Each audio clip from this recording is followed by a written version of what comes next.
अध्याय 135 आरोहण असेंशन। समीरा और प्रेम को हराने के बाद नकुल शॉ को अकेलेपन का एहसास हुआ। इस समय उसने महसूस किया कि उसकी सिल्वर वॉल टेक्निक 10वें स्तर के अविश्वसनीय रूप से करीब थी और इसे तोड़ने से पहले उसे ज़्यादा से ज़्यादा 6 से 15 दिन लगेंगे। अपनी बाईं आंख के आयाम के अंदर नीली चमक 9 फीट 9 इंच तक फैल गई थी और ऐसा लग रहा था कि यह अपनी सीमा तक पहुंच गई है। नकुल शॉ को नहीं पता था कि जब ये रोशनी 9 फीट 9 इंच से आगे निकल जाएगी तो क्या होगा। इससे पहले कि नकुल शॉ आधा दिन भी आराम कर पाता, दो मेहमान आए। उपप्रमुख गोपीनाथ, उपप्रमुख बिस्वनाथ, आप दोनों यहाँ क्यों हैं? नकुल शॉ हैरान था। दो उपप्रमुख एक ही समय में उसके छोटे से आंगन में आए थे। उसने तुरंत उन्हें अंदर बुलाया और सोचा कि क्या उन्होंने मामले को सुलझा लिया था। लेकिन अप्रत्याशित रूप से दोनों चुप थे और उन्होंने बिल्कुल भी बहस नहीं की। उन्होंने बस नकुल शॉ को घूरा और आह भरी। क्या हुआ? नकुल शॉ को लगा कि स्थिति अजीब है। बूढ़े बिस्वनाथ और बूढ़े गोपीनाथ दोनों को उसकी प्रतिभा को लेकर लड़ना चाहिए था। नकुल शॉ, हमने तुम्हारे एक गुरु बनाने के बारे में एक फैसला लिया है, उपप्रमुख गोपीनाथ ने गंभीरता से कहा। उन्होंने एक फैसला लिया? नकुल शॉ अपने दिल में चिल्लाया। हालांकि उसे गोली बनाने और व्यूहों अरेज दोनों में रुचि थी, लेकिन वह रास्ता नहीं था जिस पर वह चलना चाहता था। बूढ़े बिस्वनाथ ने खांसा, यह ऐसा है। हमारे परीक्षण के माध्यम से हमने फैसला किया है कि तुम्हारी प्रतिभा इतनी अच्छी है कि तुम हमारे शिष्य नहीं बन सकते। नकुल शॉ ने दोनों को अविश्वास के साथ देखा। उपप्रमुख बिस्वनाथ और उपप्रमुख गोपीनाथ ने एक दूसरे को देखा और मुस्कुराए, मानो उन्होंने कुछ बहुत बड़ा काम किया हो। नकुल शॉ, तुम हैरान हो सकते हो, लेकिन यही सच्चाई है। तुम सबसे अच्छे गोली बनाने वाले प्रतिभाशाली हो जो मैंने कभी देखे हैं, और तुम्हारी क्षमताओं के साथ तुम्हें वह सब कुछ सीखने में केवल 1 से 2 साल लगेंगे जो मुझे तुम्हें देना है। बूढ़े गोपीनाथ ने आह भरी और लाचारी से सिर हिलाया। ये सही है, हम तुम्हारे शिक्षक बनने के लिए काफ़ी अच्छे नहीं हैं। हम तुम्हें स्काई रिच कंट्री के सबसे अच्छे व्यू एरेक मास्टर मुकेश से मिलवा सकते हैं। अगर तुम उनके शिष्य बन पाओगे तभी तुम्हारी प्रतिभा का पूरी तरह से इस्तेमाल होगा, बूढ़े बिस्वनाथ ने लाचारी और कड़वाहट से कहा। उपप्रमुख गोपीनाथ ने भी मेटल ब्लड कंट्री के एक गोली मास्टर का नाम सुझाया।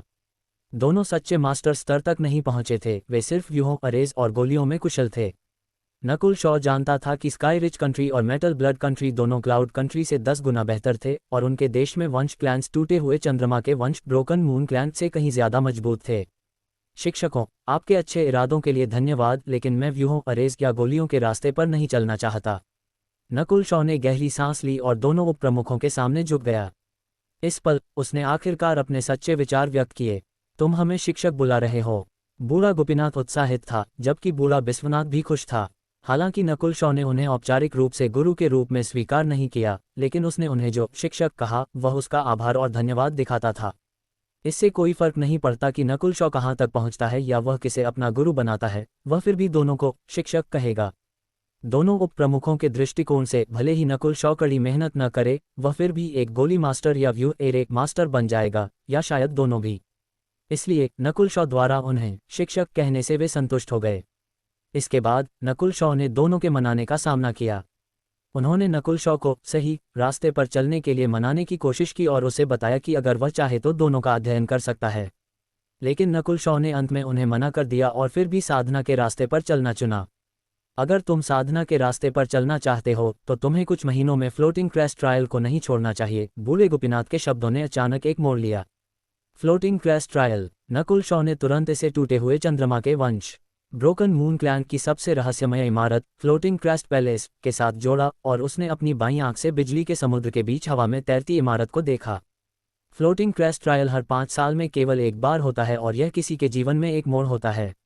अगर तुम एक आंतरिक शिष्य नहीं बन पाते या फ्लोटिंग क्रेस्ट ट्रायल में प्रवेश नहीं कर पाते तो इसका मतलब है कि साधना का रास्ता तुम्हारे लिए नहीं है। उपप्रमुख बिस्वनाथ मुस्कुराए।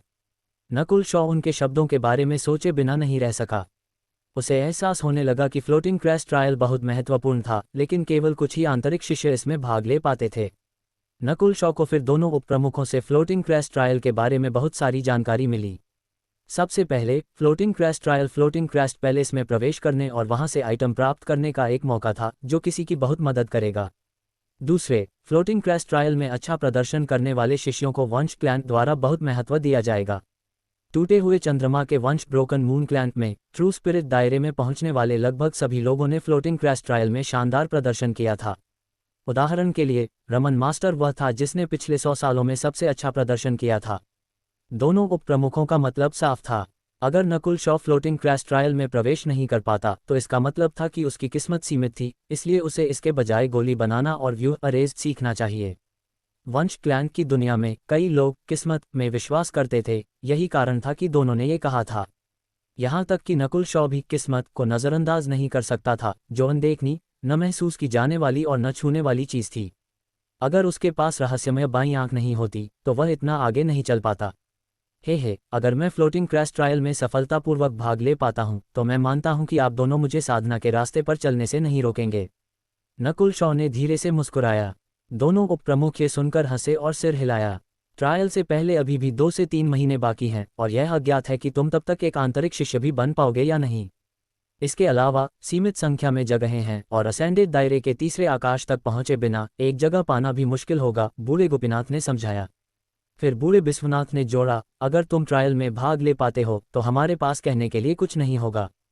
सौदा तय। नकुल शॉ ने दोनों के साथ एक समझौता किया। अगर नकुल शॉ ट्रायल में भाग ले पाता तो दोनों उपप्रमुख उसे साधना के रास्ते पर चलने से नहीं रोकेंगे या मनाएंगे नहीं। लेकिन अगर नकुल शॉ भाग नहीं ले पाता तो उसे दोनों द्वारा दिए गए सुझाव पर विचार करना होगा। ऐसे समझौते के साथ दोनों उपप्रमुख हंसे और आत्मविश्वास से नकुल शॉ के स्थान से चले गए। क्या प्रतियोगिता इतनी भयंकर है? नकुल शॉ ने दोनों आत्मविश्वासी बूढ़े लोगों को अपनी आंखों से दूर भेजा। अब जब समस्या हल हो गई थी तो नकुल शॉ ने पूरी तरह से साधना पर ध्यान केंद्रित किया। लेकिन वह एक आंतरिक शिष्य बनने से पहले अपनी ताकत बढ़ाना चाहता था। Lightning wind palm, silver wall technique, burning wind stance, illusion fish picture, ये थे जिन पर नकुल शॉ ने मुख्य रूप से ध्यान केंद्रित किया।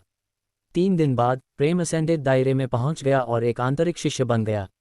नियमों के अनुसार जब तक कोई 30 साल की उम्र से पहले असेंडेड दायरे में पहुंच जाता है, वे स्वचालित रूप से एक आंतरिक शिष्य बन जाते हैं और उन्हें प्रतिस्थापन आंतरिक शिष्यों के साथ लड़ने की अनुमति नहीं थी।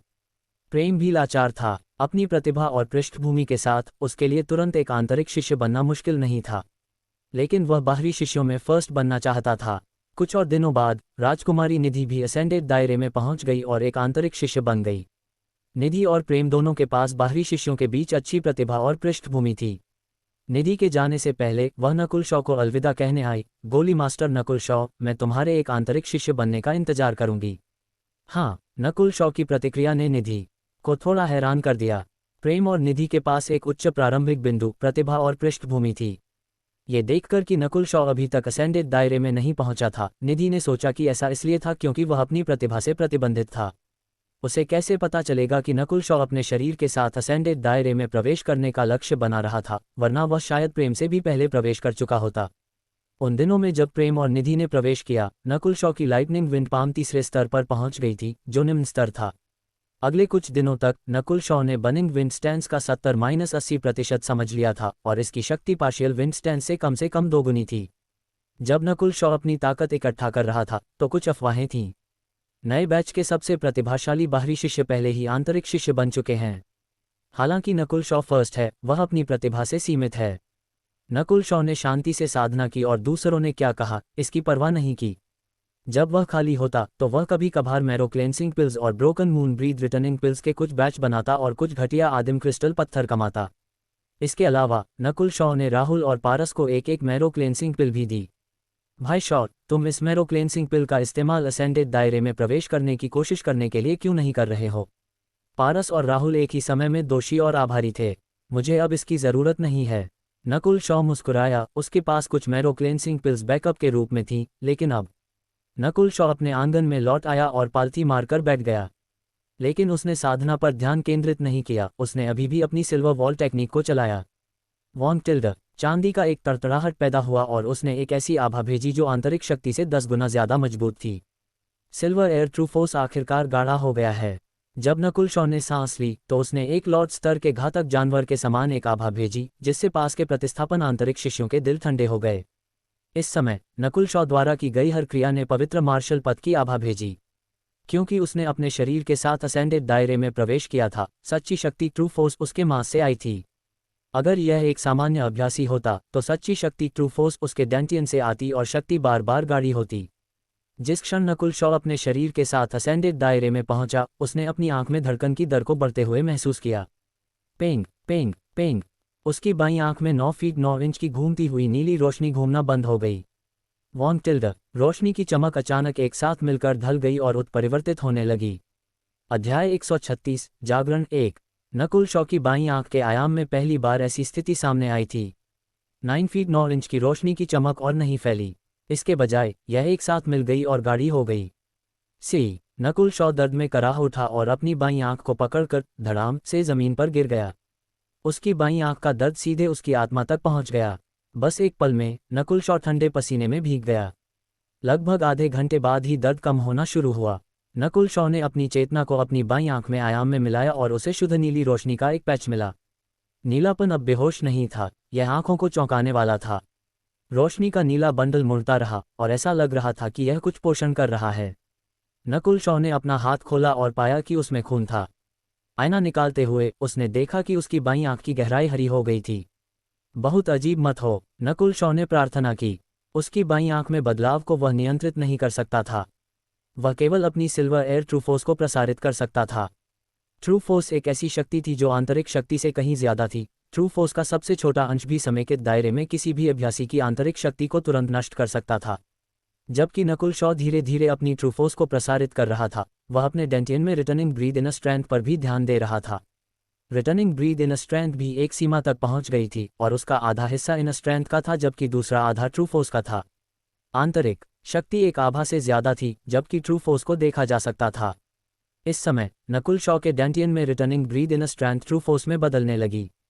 वह जानता था कि किसी का शरीर असेंडेड दायरे में पहुंचने के बाद अभ्यासी के गुण बढ़ जाएंगे और उनकी आंतरिक शक्ति ट्रू फोर्स में बदल जाएगी। जिस दर पर यह बदल रहा था उसे बढ़ाने के लिए नकुल शॉ ने अपनी सिल्वर एयर ट्रू फोर्स का एक अंश अपनी आंतरिक शक्ति में मिला दिया। अगर सामान्य आंतरिक शक्ति ऐसी स्थिति से मिलती तो वह नष्ट हो जाती, लेकिन रिटर्निंग ब्रीद इन स्ट्रेंथ किसी भी चीज के साथ अच्छी तरह से मिल गई और ट्रू फोर्स की मात्रा पहले ही आंतरिक शक्ति की मात्रा से ज्यादा हो गई थी। नकुल शॉ के डेंटियन के भीतर उसकी रिटर्निंग ब्रीद इन स्ट्रेंथ को एक उच्च स्तर पर परिष्कृत किया जा रहा था और यह मात्रा में बेहतर होता जा रहा था। पूरा एक दिन बिताकर उसकी आंतरिक शक्ति मात्रा में आधी कम हो गई थी, लेकिन आंतरिक शक्ति अब ट्रू फोर्स में बदल गई थी।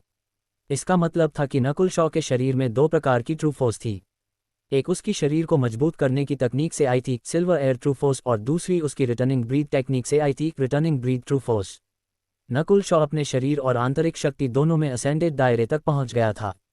इस स्थिति के साथ इसका मतलब था कि उसके पास उन लोगों की तुलना में दोगुनी मात्रा में ट्रू फोर्स थी जो अभी अभी असेंडेड दायरे में दाखिल हुए थे। लगता है कि मुझे अब एक नई फोर्स स्किल की जरूरत होगी, नकुल शॉ ने सोचा। ये पहले से ही भाग्यशाली था कि रिटर्निंग ब्रीद टेक्निक असेंडेड दायरे तक पहुंच सकती थी, क्योंकि यह केवल एक आधा नश्वर हाफ मॉर्टल स्किल थी, जबकि सिल्वर वॉल टेक्निक एक नश्वर शरीर को मजबूत करने की तकनीक थी जिसे 11वें स्तर तक प्रशिक्षित किया जा सकता था। नकुल शॉ ने अनुमान लगाया कि वह जल्द ही 11वें स्तर तक नहीं पहुंच पाएगा। 9 ट्विस्ट गोल्डन वॉल टेक्निक भी कहीं नजर नहीं आ रही थी। दूसरी सुबह नकुल शॉ ने अपना आईना निकाला और उसने जो देखा उससे वह चौंक गया।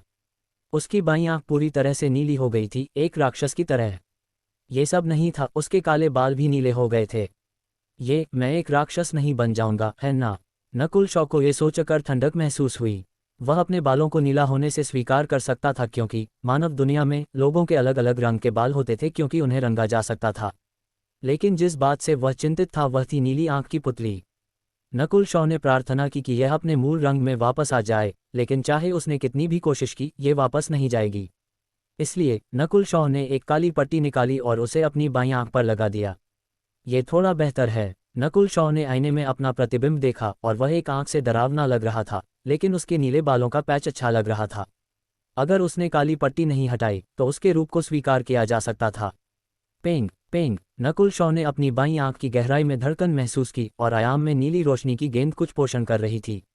सहज ज्ञान ने नकुल शॉ को बताया कि उसकी बाईं आंख में अभी भी और बदलाव होंगे और किसी को नहीं पता था कि उसे एक राक्षस होने के लिए वंश क्लैन द्वारा मार दिया जाएगा या नहीं।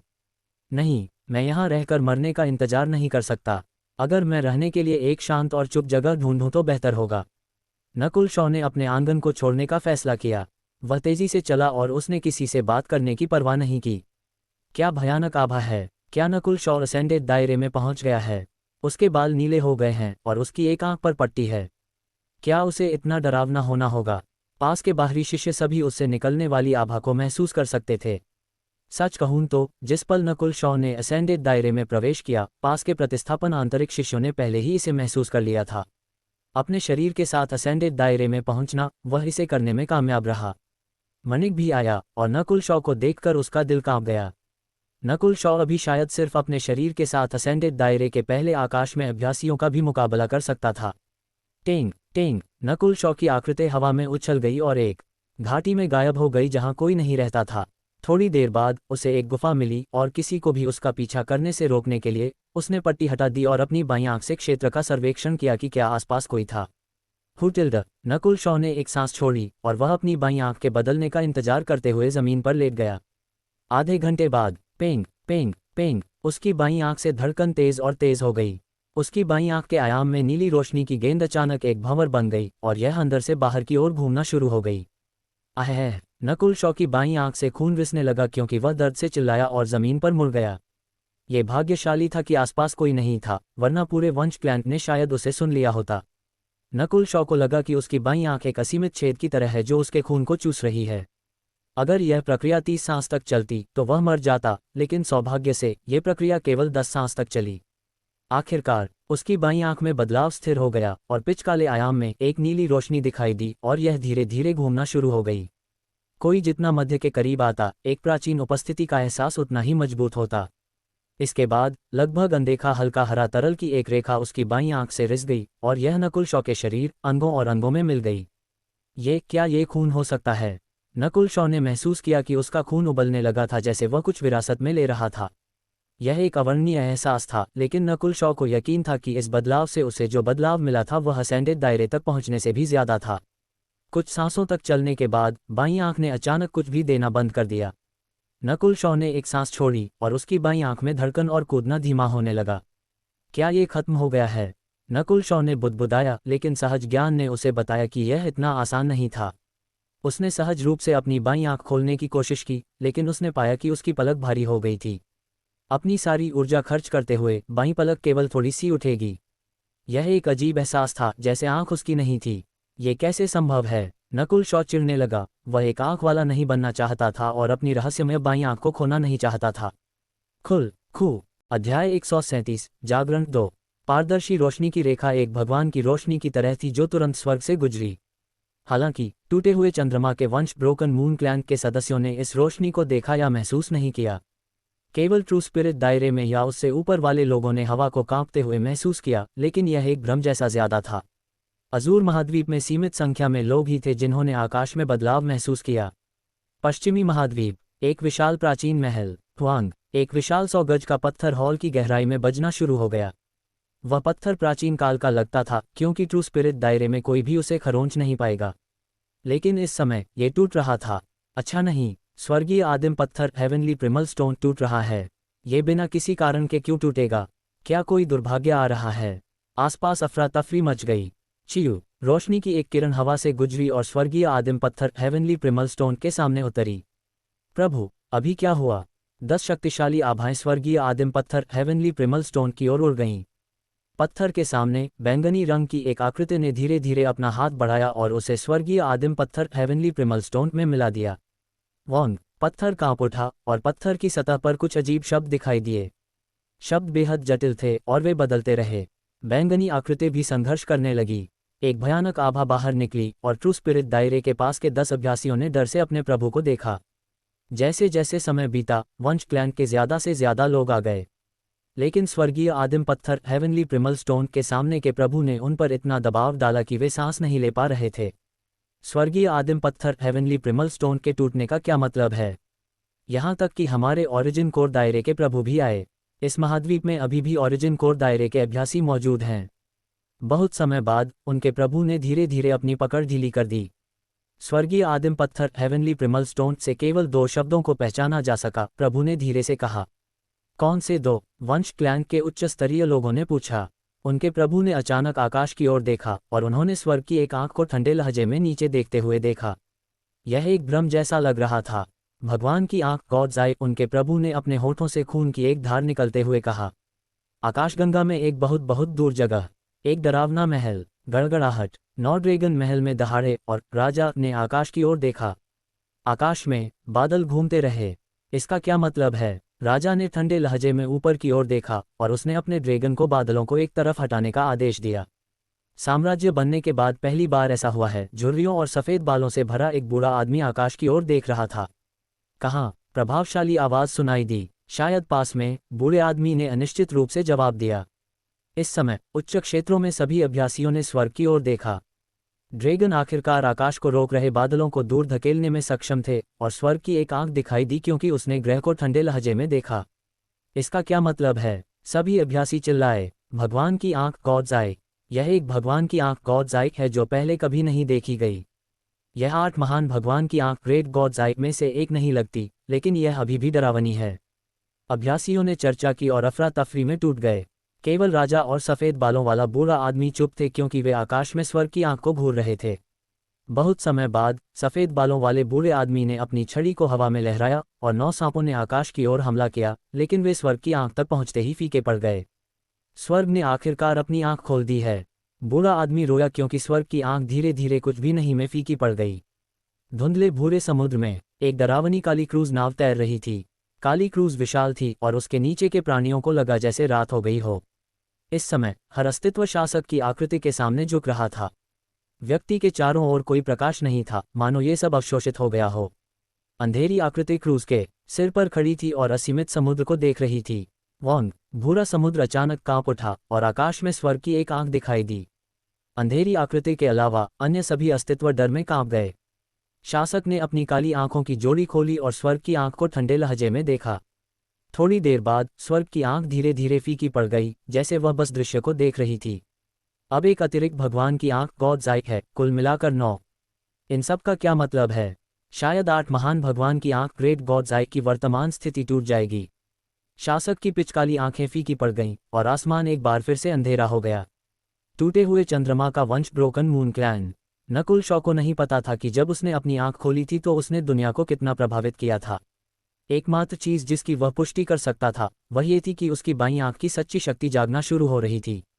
जब उसने अपनी आंख खोली थी तो एक प्राचीन शक्ति उसकी आंख से निकली थी। नकुल शॉ को थोड़ा पछतावा हुआ क्योंकि वह महसूस कर सकता था कि वह शक्ति कितनी मजबूत थी, लेकिन ऐसा नहीं लग रहा था कि वह उसे नियंत्रित कर सकता था। प्राचीन टूट गया है और मारे गए प्राचीन देवता एक खरब धूल में बदल जाएंगे। मेरी रक्तरेखा को जारी रखो और दुनिया पर राज करो, एक आवाज़ उसके दिमाग में गूंजी। नकुल शॉ अपनी बाईं आंख को रगड़े बिना नहीं रह सका। बदलाव के बाद यह जाहिर तौर पर मजबूत हो गई थी, जैसे यह एक जीवित प्राणी था। उसने अपनी आंख बंद करने की कोशिश की और फिर उसे फिर से खोला, लेकिन कोई रहस्यमय पारदर्शी रोशनी दिखाई नहीं दी। नकुल शॉ अभी भी अपने शरीर में नीले खून को महसूस कर सकता था। वह नहीं जानता था कि इसका अभी क्या प्रभाव था, लेकिन एक बात की पुष्टि की जा सकती थी, यह उसे मजबूत कर सकता था। यह सुनिश्चित करने के बाद कि वह ठीक था, नकुल शॉ सावधानी से गुफा से बाहर चला गया। फिर उसने आईना फिर से निकाला। उसके बाल अभी भी नीले थे, लेकिन उसकी बाईं आंख एक पारदर्शी नीले रंग की हो गई थी, जैसे यह एक खजाना था। नहीं, नकुल शॉ अभी भी चिंतित था कि उसे एक राक्षस होने के लिए वंश क्लैंक द्वारा पकड़ा जा सकता है। फिर उसने इसका रंग बदलने के कई अलग अलग तरीकों की कोशिश की। 1000 साल बाद नकुल शॉ को ये याद होगा और वह हंसेगा।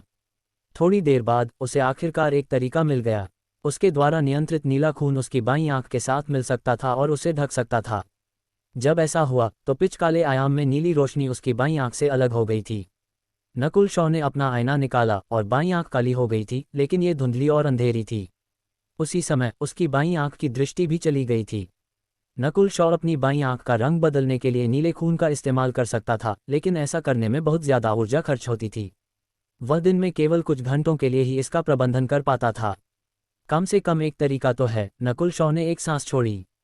फिर उसने अपनी बाईं आंख की शक्ति का परीक्षण किया। इसमें कोई शक नहीं, असेंडेड दायरे में कदम रखने के बाद उसकी बाईं आंख में शक्ति बहुत बढ़ गई थी।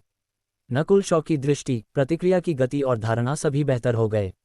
उदाहरण के लिए, नकुल शॉ 100 मील दूर तक देख सकता था और नकुल शॉ ने पाया कि उसकी बाईं आंख चीजों के आर पार देख सकती थी। उसकी आंख पास की चट्टान के आर पार देख सकती थी। यह मानना मुश्किल है कि मेरी आंख चट्टान के आर पार देख सकती है। नकुल शॉ को लगा कि वह एक राक्षस है, लेकिन उसे लगा कि यह उसकी आंख में सच्चा बदलाव नहीं था। ठीक इसी समय एक पक्षी नकुल शॉ के सिर के पास घाटी से उड़ गया। नकुल शॉ की पुतली सिकुड़ गई क्योंकि उसने हवा में उड़ते हुए पक्षी को ठंडे लहजे में देखा। उस पल उसकी बाईं आंख ने मानसिक ऊर्जा, मेंटल एनर्जी का एक उछाल भेजा जो एक सीधी रेखा में संघनित हो गया, जो पक्षी की ओर बढ़ा। धड़ाम! डर के कारण पक्षी ने हवा में चीख मारी। उसने अपना संतुलन खो दिया और जमीन पर गिर गया।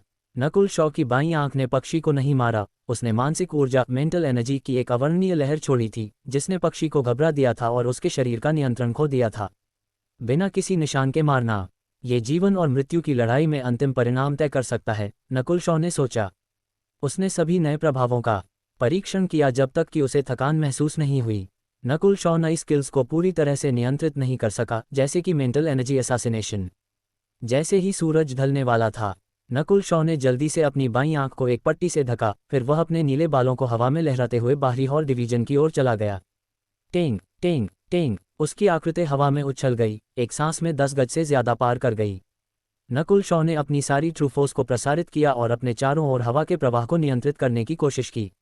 यह उसे गिरने से पहले एक सांस के लिए हवा में तैरने के लिए मजबूर कर सकता था। असेंडेड दायरे में पहुंचने के बाद कोई हवा में थोड़ी दूरी तक उड़ सकता था, लेकिन ये सच्ची उड़ान नहीं थी। ट्रू स्पिरिट दायरे में एक अभ्यासी बिना किसी समस्या के 10 मील तक उड़ सकता था। बाहरी हॉल डिवीजन में लौटने के बाद नकुल शॉ तुरंत सचिन के पास गया ताकि वह एक आंतरिक शिष्य बनने के लिए आवेदन कर सके।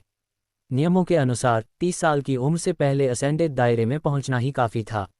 मैं इसकी सूचना उच्च अधिकारियों को दूंगा और अगर कोई समस्या नहीं है तो तुम कल केंद्रीय नियंत्रण डिवीजन में जा सकते हो। सचिन का भाव शांत था और उसने केवल अपनी भौहें तब उठाईं जब उसने नकुल शॉ की आंखों की पट्टी और नीले बालों को देखा, लेकिन उसने कुछ नहीं कहा। अध्याय 138, एक किंवदंती की शुरुआत। नकुल शॉ ने बाहरी हॉल डिवीजन से बाहर निकलते ही एक सांस छोड़ी। ऐसा लग रहा था कि उसकी आंखों की पट्टी और नीले बालों ने वंश क्लैंक का ध्यान आकर्षित नहीं किया था। आखिरकार हर दिन हर तरह की अजीब चीजें होती रहती थीं। नकुल शॉ जल्द ही किसी और काम के लिए वंश क्लैंक मिशन डिवीजन में आ गया। वह कुछ व्यू एरेक मास्टर्स के साथ साथ लोहारों को भी जानता था। जाहिर तौर पर नकुल शॉ यहाँ कोई हथियार लेने नहीं आया था, क्योंकि वह इतना अमीर नहीं था कि लोहारों को उसके लिए एक बनाने के लिए कह सके। भाई शॉ, क्या आपको मेरी ज़रूरत है? इस लोहार के प्रशिक्षु ने नकुल शॉ को पहचान लिया था, क्योंकि बाद वाला बूढ़े विश्वनाथ के साथ घूमता था और उसका नाम प्रोडिजी था। नकुल शॉ को नहीं पता था कि वह पूरे बाहरी हॉल डिवीजन, ग्रासवुड डिवीजन और वंश क्लैंक मिशन डिवीजन में प्रसिद्ध था। वह शीर्ष बाहरी शिष्य था और वह केवल 14-15 साल का था। ग्रासवुड डिवीजन और वंश क्लैंक मिशन डिवीजन की बात करें तो उसका नाम प्रोडिजी था और दोनों प्रमुख उसके लिए लड़ते थे। मुझे एक आंखों की पट्टी चाहिए, नकुल शॉ ने अपनी बाईं आंख की ओर इशारा किया। आंखों की पट्टी। प्रशिक्षु रुक गया। उसने सोचा था कि नकुल शॉ को एक हथियार चाहिए होगा, लेकिन एक आंखों की पट्टी बनाना मुश्किल नहीं था। नकुल शॉ ने धीरे धीरे अपनी बाईं आंख के ऊपर से पट्टी हटाई और आयाम से प्रकाश को रोकने के लिए नीले खून को प्रसारित किया। जब प्रशिक्षु ने नकुल शॉ की बाईं आंख को देखा तो वह चौंक गया। यह एक धुंधली आंख थी, जैसे उसमें कोई जीवन नहीं था। वह आखिरकार समझ गया कि नकुल शॉ आंखों की पट्टी क्यों चाहता था और वह उसके लिए सहानुभूति महसूस किए बिना नहीं रह सका। भाई शॉ, चिंता मत करो, मैं अपना सर्वश्रेष्ठ करूंगा और सबसे उपयुक्त आंखों की पट्टी बनाऊंगा। प्रशिक्षु ने उसका माप लिया और तुरंत शुरू कर दिया। फिर उसने नकुल शॉ को कलाने के लिए कहा और बाद वाले ने उसे 2 घटिया आदिम क्रिस्टल पत्थर दिए। उसी रात नकुल शॉ ने अपनी आंखें बंद कर लीं और नीले खून और अपनी बाईं आंख की शक्तियों का निरीक्षण किया।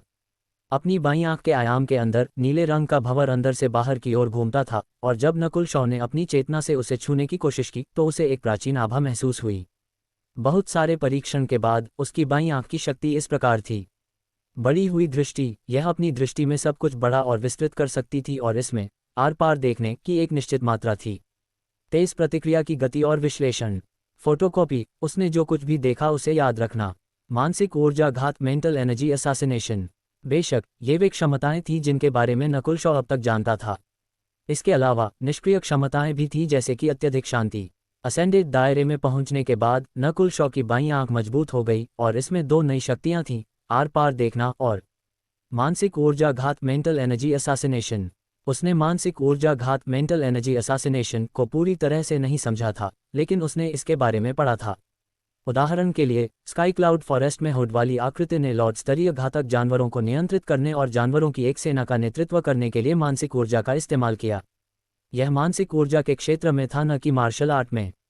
सहज ज्ञान ने नकुल शॉ को बताया कि मानसिक ऊर्जा में उससे कहीं ज्यादा था जो वह अब तक जानता था, और ऐसा लग रहा था कि यह उसकी बाईं आंख की सच्ची शक्ति थी। अपनी बाईं आंख में क्षमताओं की पुष्टि करते हुए नकुल शॉ ने अपने शरीर में 2 सच्ची शक्तियों ट्रू फोर्सेस को प्रसारित करना शुरू कर दिया।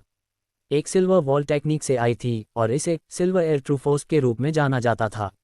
ये ट्रू फोर्स अद्वितीय थी क्योंकि यह शरीर से पैदा हुई थी और यह धीरे धीरे उसके डेंटियन में मिल गई। लेकिन समस्या ये थी कि वहाँ पहले से ही एक रिटर्निंग ब्रीड ट्रू फोर्स थी। नकुल शॉ की स्थिति बेहद खास थी, पिछले 100 सालों में शायद कोई भी ऐसी स्थिति वाला नहीं था। सबसे पहले, बहुत से लोग नहीं थे जिन्होंने अपने शरीर को मजबूत करने की तकनीकों को असेंडेड दायरे में प्रशिक्षित किया था। शरीर को मजबूत करने की तकनीकों की प्रगति धीमी थी और उन्हें प्रतिभा, संसाधनों और प्रयास की ज़रूरत थी। इसके अलावा टूटे हुए चंद्रमा का वंश ब्रोकन मून क्लैन एक ऐसा वंश क्लैन नहीं था जिसने शरीर को मजबूत करने पर ज़्यादा ध्यान केंद्रित किया हो। दूसरे, बहुत से लोग अपनी स्किल्स और शरीर को मजबूत करने की तकनीकों दोनों के साथ असेंडेड दायरे में प्रवेश नहीं करते थे। यह इसी वजह से था कि नकुल शॉ के शरीर में 2 ट्रू फोर्सेस थीं, जिसका मतलब था कि उसके पास असेंडेड दायरे के पहले आकाश में अन्य अभ्यासियों की तुलना में 2 गुनी मात्रा में ट्रू फोर्स थी। एक सामान्य व्यक्ति शायद एक ट्रू फोर्स को छोड़ देगा, लेकिन नकुल शॉ की रिटर्निंग ब्रीड ट्रू फोर्स लगभग किसी भी चीज़ के साथ मिल सकती थी। रिटर्निंग ब्रीड ट्रू फोर्स को असेंडेड दायरे तक पहुंचने में सक्षम नहीं होना चाहिए था, लेकिन नकुल शॉ ने एक बार फिर एक चमत्कार किया। उसकी रिटर्निंग ब्रीड टेक्निक अधिकतम स्तर से ज़्यादा हो गई थी, और जब कोई भी स्किल अधिकतम स्तर से ज़्यादा हो जाती है तो वह एक अलग स्किल होती है। इस तरह मुझे एक को छोड़ना नहीं पड़ेगा, मैं दोनों को एक साथ मिला सकता हूं और उन्हें मजबूत बना सकता हूं। नकुल शॉ की आंखों में एक रोशनी चमक गई। उसकी बाईं आंख उन सभी डेटा के साथ गणना करने लगी जो उसके पास थे। जल्द ही नकुल शॉ एक निष्कर्ष पर पहुंचा, एक बार जब दोनों मिल जाएंगी और मजबूत हो जाएंगी तो मैं कम समय में पहले आकाश के शिखर तक पहुंच सकता हूं और दूसरा आकाश दूर नहीं होगा। असेंडेड दायरे के साथ आकाश, ठीक उसके नाम की तरह, हर सफलता स्वर्ग और पृथ्वी के बीच के अंतर की तरह थी। हर आकाश का अंतर मार्शल पथ के 9 रैंकों के अंतर से कहीं ज्यादा था।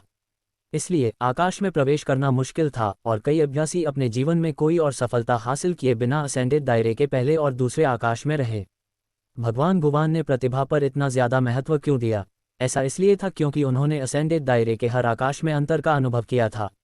अगर किसी की प्रतिभा पर्याप्त मजबूत नहीं थी, भले ही वे असेंडेड दायरे तक पहुंच गए, वे और सफलता हासिल नहीं कर पाएंगे और ट्रू स्पिरिट दायरे तक नहीं पहुंच पाएंगे।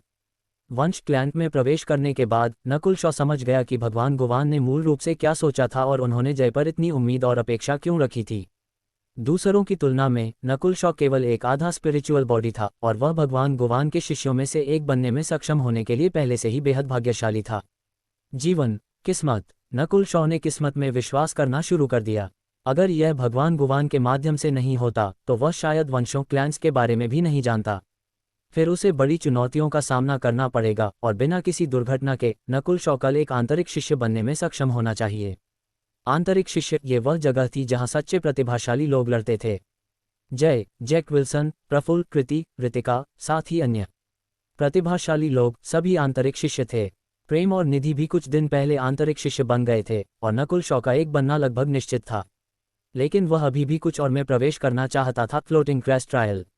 वह फ्लोटिंग क्रैश ट्रायल के बारे में ज़्यादा नहीं जानता था, लेकिन वह जानता था कि यह एक ऐसी जगह थी जहां किसी का जीवन बदला जा सकता था और उसका बूढ़े बिस्वनाथ और बूढ़े गोपीनाथ के साथ सौदा था। फ्लोटिंग क्रैश ट्रायल हर 5 साल में एक बार होता था और अगर नकुल शॉ भाग नहीं लेता तो इसका मतलब होगा कि साधना के पथ में उसकी किस्मत पर्याप्त मजबूत नहीं थी और उसे इसके बजाय गोलियों और व्यूहों अरेज पर काम करना चाहिए। रात में नकुल शॉ अभी भी साधना कर रहा था। दोनों ट्रू फोर्सेस के लिए मिलना एक धीमी प्रक्रिया थी और नकुल शॉ ने अनुमान लगाया कि उसे दोनों को एक साथ मिलाने के लिए 1 महीने की ज़रूरत थी, जो उसे असेंडेड दायरे के चरम पहले आकाश तक पहुंचा देगा। सामान्य आंतरिक शिष्यों को वहां पहुंचने के लिए 1 से 2 साल की ज़रूरत होती है, लेकिन अगर गोली मास्टर्स से मदद मिलती तो समय बहुत कम हो सकता था। जब दोनों फोर्सेस मिल रहे थे, नकुल शॉ ने अपनी स्किल्स को व्यवस्थित करना शुरू कर दिया। सिल्वर वॉल टेक्निक, 10वां स्तर, अपने शरीर के साथ असेंडेड दायरे तक पहुंचना। केवल अपने शरीर के साथ वह पहले आकाश में अभ्यासियों से लड़ सकता था। लाइटनिंग विंड पाम, 3रा स्तर, निम्न स्तर के समान। नकुल शॉ को जो पता था उसके अनुसार बहुत कम संख्या में लोग थे जिन्होंने मध्यम श्रेणी की नश्वर स्किल्स को निम्न स्तर तक प्रशिक्षित किया था। 4 विंड स्टैंसेस, पहले 3 पूरी तरह से समझ लिए गए थे और आखिरी को 70-80% समझा गया था। लेकिन तब भी चौथे स्टैंस से नुकसान पहले 3 से ज़्यादा था। इसकी शक्ति अकेले स्टार फिंगर को टोर्नेडो स्टैंस के साथ मिलाने से भी ज़्यादा थी। इल्यूजन फिश पिक्चर, 5वें बदलाव तक समझा गया। हालांकि इल्यूजन फिश पिक्चर में कोई आक्रामक शक्ति नहीं थी, इसने गति स्किल्स और व्यूहों अरेज में बहुत मदद की। उदाहरण के लिए, जब नकुल शॉ ने इल्यूजन फिश पिक्चर से प्राप्त ज्ञान को मिलाया तो उसके हमलों और चालों में ऐसे भ्रम थे जो प्रतिद्वंद्वी को धोखा देते थे। इल्यूजन फिश पिक्चर शब्द भ्रम पर केंद्रित थी और नकुल शॉ ने इसे समझना शुरू ही किया था। अब तक नकुल शॉ केवल इन चालों को समझ रहा था और अन्य सभी स्किल्स चरम स्तर तक पहुंच गई थीं, लेकिन वे इस्तेमाल करने के लिए बहुत कमज़ोर थीं। इसका मतलब था कि नकुल शॉ वास्तव में केवल 2 स्किल्स की साधना करता था, सिल्वर वॉल टेक्निक और lightning wind palm. Silver wall technique 11 स्तरों में से 10वें स्तर तक पहुंच गई थी और जब वह दूसरे आकाश तक पहुंचेगा तो यह ज़्यादा काम नहीं आएगी। ये सामान्य निम्न श्रेणी की नश्वर स्किल्स की सीमा थी। ये लाइटनिंग विंड पाम थी जिसे असेंडेड दायरे के 6ठे आकाश तक प्रशिक्षित किया जा सकता था। दूसरी सुबह नकुल शॉ जल्दी उठा और वंश क्लैन मिशन डिवीजन में गया। भाई शॉ, आपकी आंखों की पट्टी तैयार है। प्रशिक्षु ने हथेली के आकार की एक धातु की आंखों की पट्टी दी। आंखों की पट्टी नाजुक थी और सतह चांदी की थी। छूने पर यह ठंडी और चिकनी महसूस हुई। यह आंखों की पट्टी खास है। यह असेंडेड दायरे के पहले आकाश में अभ्यासियों के हमलों को रोक सकती है। प्रशिक्षु ने समझाया। जैसे नकुल शॉ ने आंखों की पट्टी लगाई, एक ठंडी भावना दिखाई दी और नकुल शॉ की बाईं आंख पूरी तरह से ढक गई। अच्छा, नकुल शॉ ने संतुष्टि में सिर हिलाया। हवा के बीच उसके नीले बाल लहराए और अपनी चांदी की आंखों की पट्टी के साथ वह 30% दुष्ट और 70% लापरवाह लग रहा था। उसके बगल का प्रशिक्षु रुकने से खुद को रोक नहीं पाया। उसने महसूस किया कि नकुल शॉ की आभा में एक अवर्णनीय बदलाव आया था। अध्याय 139 आंतरिक शिष्य। जिस पल उसकी बाईं आंख ढकी हुई थी, उसकी शक्तियां रुकी हुई थीं, लेकिन फिर भी उसमें जीतने का आत्मविश्वास था। उसका शरीर रहस्यमय बाईं आंख द्वारा बदल दिया गया था और सामान्य परिस्थितियों में उसकी प्रतिक्रिया की गति अभी भी दूसरों की तुलना में बहुत तेज थी। जब उसने पहले लड़ाई की थी तो उसने सामान्य परिस्थितियों में कभी भी अपनी बाईं आंख का इस्तेमाल नहीं किया। केवल अगर स्थिति गंभीर होती तो वह इसका इस्तेमाल करता।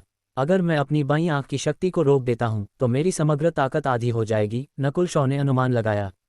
यह अतिशयोक्ति लग सकती है कि उसकी ताकत आधी हो गई, लेकिन आंख के उन्नत होने के बाद ऐसा नहीं था। हर बार जब उसकी चेतना उसकी बाईं आंख में आयाम में प्रवेश करती थी तो वह प्राचीन आभा को महसूस कर सकता था। बाईं आंख नकुल शॉ का हत्यारा कदम बन गई थी जिसका आसानी से इस्तेमाल नहीं किया जाएगा। एक बार जब आंख सक्रिय हो जाती तो यह वंश क्लैन का ध्यान आकर्षित कर सकती थी और नकुल शॉ का रहस्य उजागर हो जाएगा। वंश क्लैन मिशन डिवीजन छोड़ने के बाद नकुल शॉ खबर का इंतजार करने के लिए बाहरी हॉल डिवीजन में लौट आया। अगर कोई दुर्घटना नहीं होती तो वह आज एक आंतरिक शिष्य बन जाएगा। कई शिष्यों को नकुल शॉ के असेंडेड दायरे में पहुंचने की खबर मिली थी। नकुल शॉ की प्रतिभा औसत है, लेकिन फिर भी वह इतनी जल्दी असेंडेड दायरे में पहुंचने में कामयाब रहा। वे सभी दंग रह गए। हालांकि नकुल शॉ शीर्ष बाहरी शिष्य था, वे उसके अधीन रहने को तैयार नहीं थे क्योंकि वंश क्लैन के शिष्यों के बीच उसकी प्रतिभा कम थी। हे, तुम सच्चाई नहीं जानते। नकुल शॉ की देखभाल 2 उप प्रमुखों द्वारा की जा रही है और उनमें से एक ग्रासवुड डिवीजन का है। कोई आश्चर्य नहीं, अगर मैं होता तो मैं भी असेंडेड दायरे में पहुंच सकता था। बाहरी शिष्यों ने नकुल शॉ पर चर्चा की क्योंकि बाद वाले की प्रतिभा बस बहुत औसत थी और उसकी उम्र कम थी। नकुल शॉ ने इन बाहरी शिष्यों को समझाने की परवाह नहीं की। उसे जो करने की जरूरत थी वह इंतजार था और उस दोपहर सचिन ने आखिरकार नकुल शॉ को खबर दी। नकुल शॉ, बधाई हो, तुम एक आंतरिक शिष्य बन गए हो और तुम अंतिम परीक्षण का इंतजार करने के लिए केंद्रीय हॉल डिवीजन में जा सकते हो, सचिन ने मुस्कुराते हुए कहा। जब से वंश क्लैन प्रवेश परीक्षा समाप्त हुई थी, सचिन ने 2 उप प्रमुखों के कारण नकुल शॉ पर ध्यान देना शुरू कर दिया था। उसके बाद नकुल शॉ ने ग्रासवुड डिवीजन, वंश क्लैन मिशन डिवीजन और बाहरी हॉल डिवीजन में असाधारण रूप से अच्छा प्रदर्शन किया, जिसके कारण सचिन को वह याद रहा। नकुल शॉ की प्रतिभा और उम्र के साथ यह अविश्वसनीय था। धन्यवाद, डीकन। नकुल शॉ खुशी से भर गया क्योंकि उसने तुरंत डीकन को धन्यवाद दिया। बाहरी हॉल डिवीजन छोड़ने के बाद नकुल शॉ ने राहुल और पारस को अलविदा कहा। कई शिष्य भी थे जिन्होंने नकुल शॉ को विदा किया। वह कमीना आखिरकार जा रहा है। मनिक, समीरा और अन्य प्रतिस्थापन आंतरिक शिष्यों ने एक लंबी सांस छोड़ी। केवल अगर नकुल शॉ एक आंतरिक शिष्य बन गया तो उनके पास फर्स्ट स्थान के लिए लड़ने का मौका था और उसने उम्मीद से ज्यादा तेजी से ऐसा किया था, लेकिन उनकी नज़रें थोड़ी धुंधली थीं। नकुल शॉ केवल 1 महीने के समय में शीर्ष बाहरी शिष्य बन गया था और वह अब एक आंतरिक शिष्य बन गया था। राहुल और पारस को एक ही समय में गर्व लेकिन खट्टापन महसूस हुआ। जब वे गुवान महल में थे तो ये सोचते हुए नकुल शॉ और उनके बीच का अंतर बहुत था, लेकिन बाद वाला एक एक कदम करके पकड़ लिया था और वह उनसे आगे निकल गया था।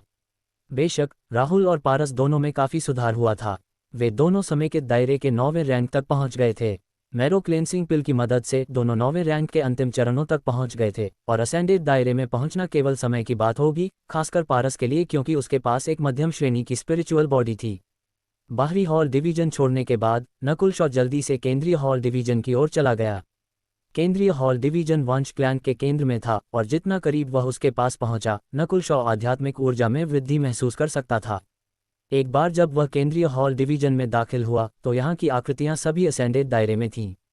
उसी समय एक प्राचीन आभा नकुल शॉ के करीब और करीब आ गई, जिससे उसकी बाईं आंख फड़कने लगी। ऊपर देखते हुए बिजली के समुद्र के साथ एक गहरा नीला महल हवा में ऊंचा तैर रहा था। यह ऐसा था जैसे यह एक परियों की कहानी थी। हर बार जब Nakul Shaw floating crest palace को देखता था तो उसका दिल हिल जाता था। और अब नकुल शॉ इसके करीब और करीब आ रहा था क्योंकि महल सीधे केंद्रीय हॉल डिवीजन के ऊपर था। अपनी नज़र वापस लेते हुए नकुल शॉ ने केंद्रीय हॉल डिवीजन को सूचना दी, मेरे साथ आओ। हर आंतरिक शिष्य की पुष्टि एक उप प्रमुख द्वारा की जानी चाहिए। एक उप डीकन पहले से ही उसका इंतजार कर रहा था और उसे अंदर ले गया।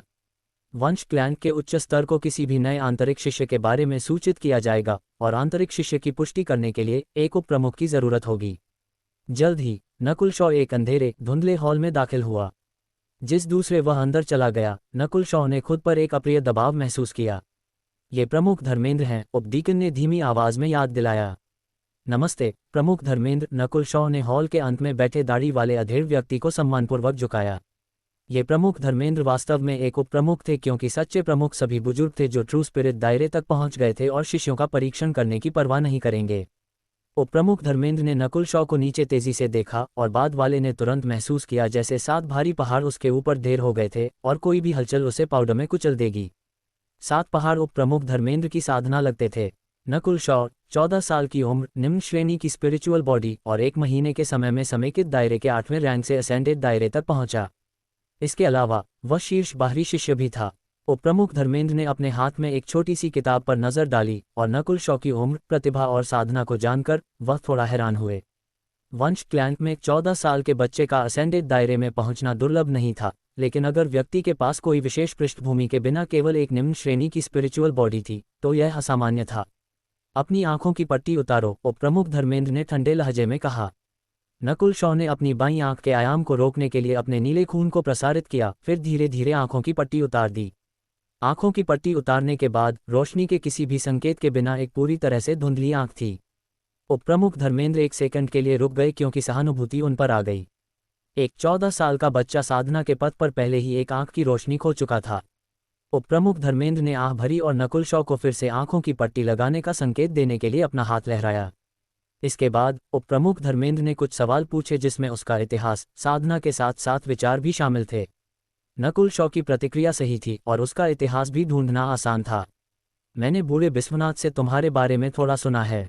उप प्रमुख धर्मेंद्र ने अपना सिर हिलाया, ये संकेत देते हुए कि नकुल शॉ को अन्य वंशों क्लैंस से भेजा गया एक जासूस नहीं होना चाहिए। सबसे पहले नकुल शॉ युवा था और उसका इतिहास साफ था। दूसरे, उसे भगवान गुवान द्वारा अनुशंसित किया गया था। तीसरा, 2 उप प्रमुखों ने नकुल शॉ की प्रशंसा की और इस वजह से उप प्रमुख धर्मेंद्र का संदेह नाटकीय रूप से कम हो गया। पूछताछ के बाद नकुल शॉ को एक नया टोकन मिला, जिसका मतलब था कि वह अब एक आंतरिक शिष्य था। आज से तुम एक आंतरिक शिष्य हो। केंद्रीय हॉल डिवीजन के उप डीकन ने नकुल शॉ को दिखाया कि वह कहाँ रहने वाला था। एक आंतरिक शिष्य होने के नाते उसका इलाज कहीं बेहतर था और यहाँ तक कि नौकर भी थे। आंतरिक शिष्यों को हर महीने 10 घटिया आदिम क्रिस्टल पत्थर मिलते थे और उन्हें हर 2 से 3 महीने में एक सच्चा स्पिरिचुअल पिल भी मिलता था। स्पिरिचुअल पिल सभी मैरो क्लेंसिंग पिल से एक ग्रेड उच्च थे और इसकी कीमत 10 गुना ज्यादा थी। उसी दिन नकुल शॉ को पीठ पर एक घुमावदार चंद्रमा के साथ एक काली धारीदार शर्ट भी मिली। ये तब था जब उसे एहसास हुआ कि वंश क्लैन में सब कुछ सरल नहीं था। इस शर्ट की सामग्री खास थी। ये सर्दियों में गर्म और गर्मियों में ठंडा था। इसके अलावा ये समेकित दायरे के 9वें रैंक के हमलों का भी सामना कर सकता था। जय, रितिका और जैक विल्सन जैसे लोग सभी ऐसे कपड़े पहनते थे। नकुल शॉ को पहले इस जगह के नियमों को जानने की जरूरत थी और उप डीकन ने उसे सबसे महत्वपूर्ण नियम बताए थे। आंतरिक शिष्य कभी भी 30 साल की उम्र से ज्यादा नहीं होते थे। एक बार जब वे ऐसा करते थे तो वे अब शिष्य नहीं होते थे और उन्हें संबंधित कार्यों का प्रबंधन करने के लिए बाहर भेजा जाता था। आंतरिक शिष्यों के बीच एक रैंकिंग प्रणाली थी। टूटे हुए चंद्रमा के वंश ब्रोकन मून क्लैन में केवल लगभग 100 या उससे ज्यादा आंतरिक शिष्य थे और केवल शीर्ष 10 को कोर शिष्य कहा जा सकता था। कोर शिष्यों की ताकत भयानक थी। वे सभी असेंडेड दायरे के चौथे आकाश या उससे ऊपर पहुंच गए थे और वे वंश क्लैन मास्टर के बुजुर्गों के शिष्य थे। इसके अलावा शीर्ष कोर शिष्य को हेड शिष्य भी नामित किया गया था। इस पीढ़ी का हेड शिष्य एक आश्चर्यजनक साधना तक पहुंच गया था। असेंडेड दायरे का छठा आकाश और 13 वंशों क्लैंस के बीच थोड़ा प्रसिद्ध था। कोर शिष्य, हेड शिष्य नकुल शॉ के दिल में एक चक्र दिखाई दिया। जय और जैक विल्सन जैसे लोगों के पास एक कोर शिष्य के रूप में उतनी शक्ति और अधिकार नहीं था। ये बहन अरुणिता थी उस दिन 1000 लीफ पॉन्ड में, जो एक कोर शिष्य हो सकती थी क्योंकि वह असेंडेड दायरे के चौथे आकाश में थी। बहन अरुणिता के बारे में सोचते हुए नकुल शॉ ने एक ठंडी हिचकी ली, लेकिन ऋतिका को याद करते हुए वह कृतज्ञता से भर गया। अपने आंगन से बाहर निकलते हुए नकुल शॉ ने यह देखना शुरू कर दिया कि उसके पड़ोसी कौन थे, और उसने पाया कि प्रेम, निधि, साथ ही कैरी, जो उससे पहले शीर्ष बाहरी शिष्य था, सभी पास में थे। वे सभी कुछ समय पहले बाहरी शिष्य थे, इसलिए वे काफी करीब थे। नकुल शॉ, प्रेम का मुंह चौड़ा खुला था जैसे उसने एक भूत देखा हो। उसने कभी नहीं सोचा होगा कि नकुल शॉ एक आंतरिक शिष्य बन पाएगा। जबकि प्रेम एक बाहरी शिष्य था, वह नकुल शॉ से शीर्ष बाहरी शिष्य का स्थान लेने के लिए नफरत करता था।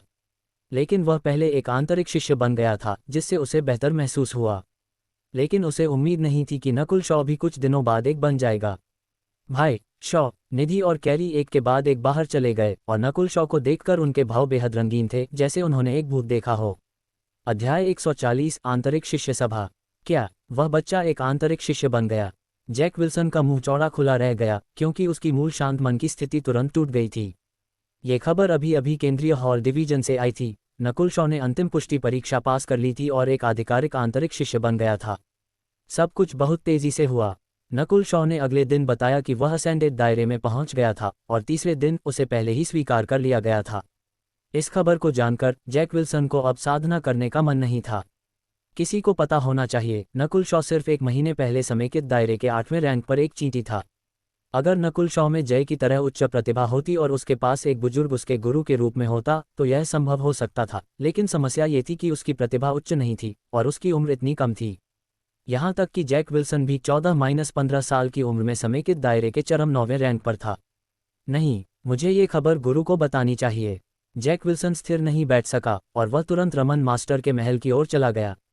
बुजुर्ग साधना के दौरान घायल हो गए थे, इसलिए वह अभी ठीक हो रहे हैं, गार्ड ने कहा।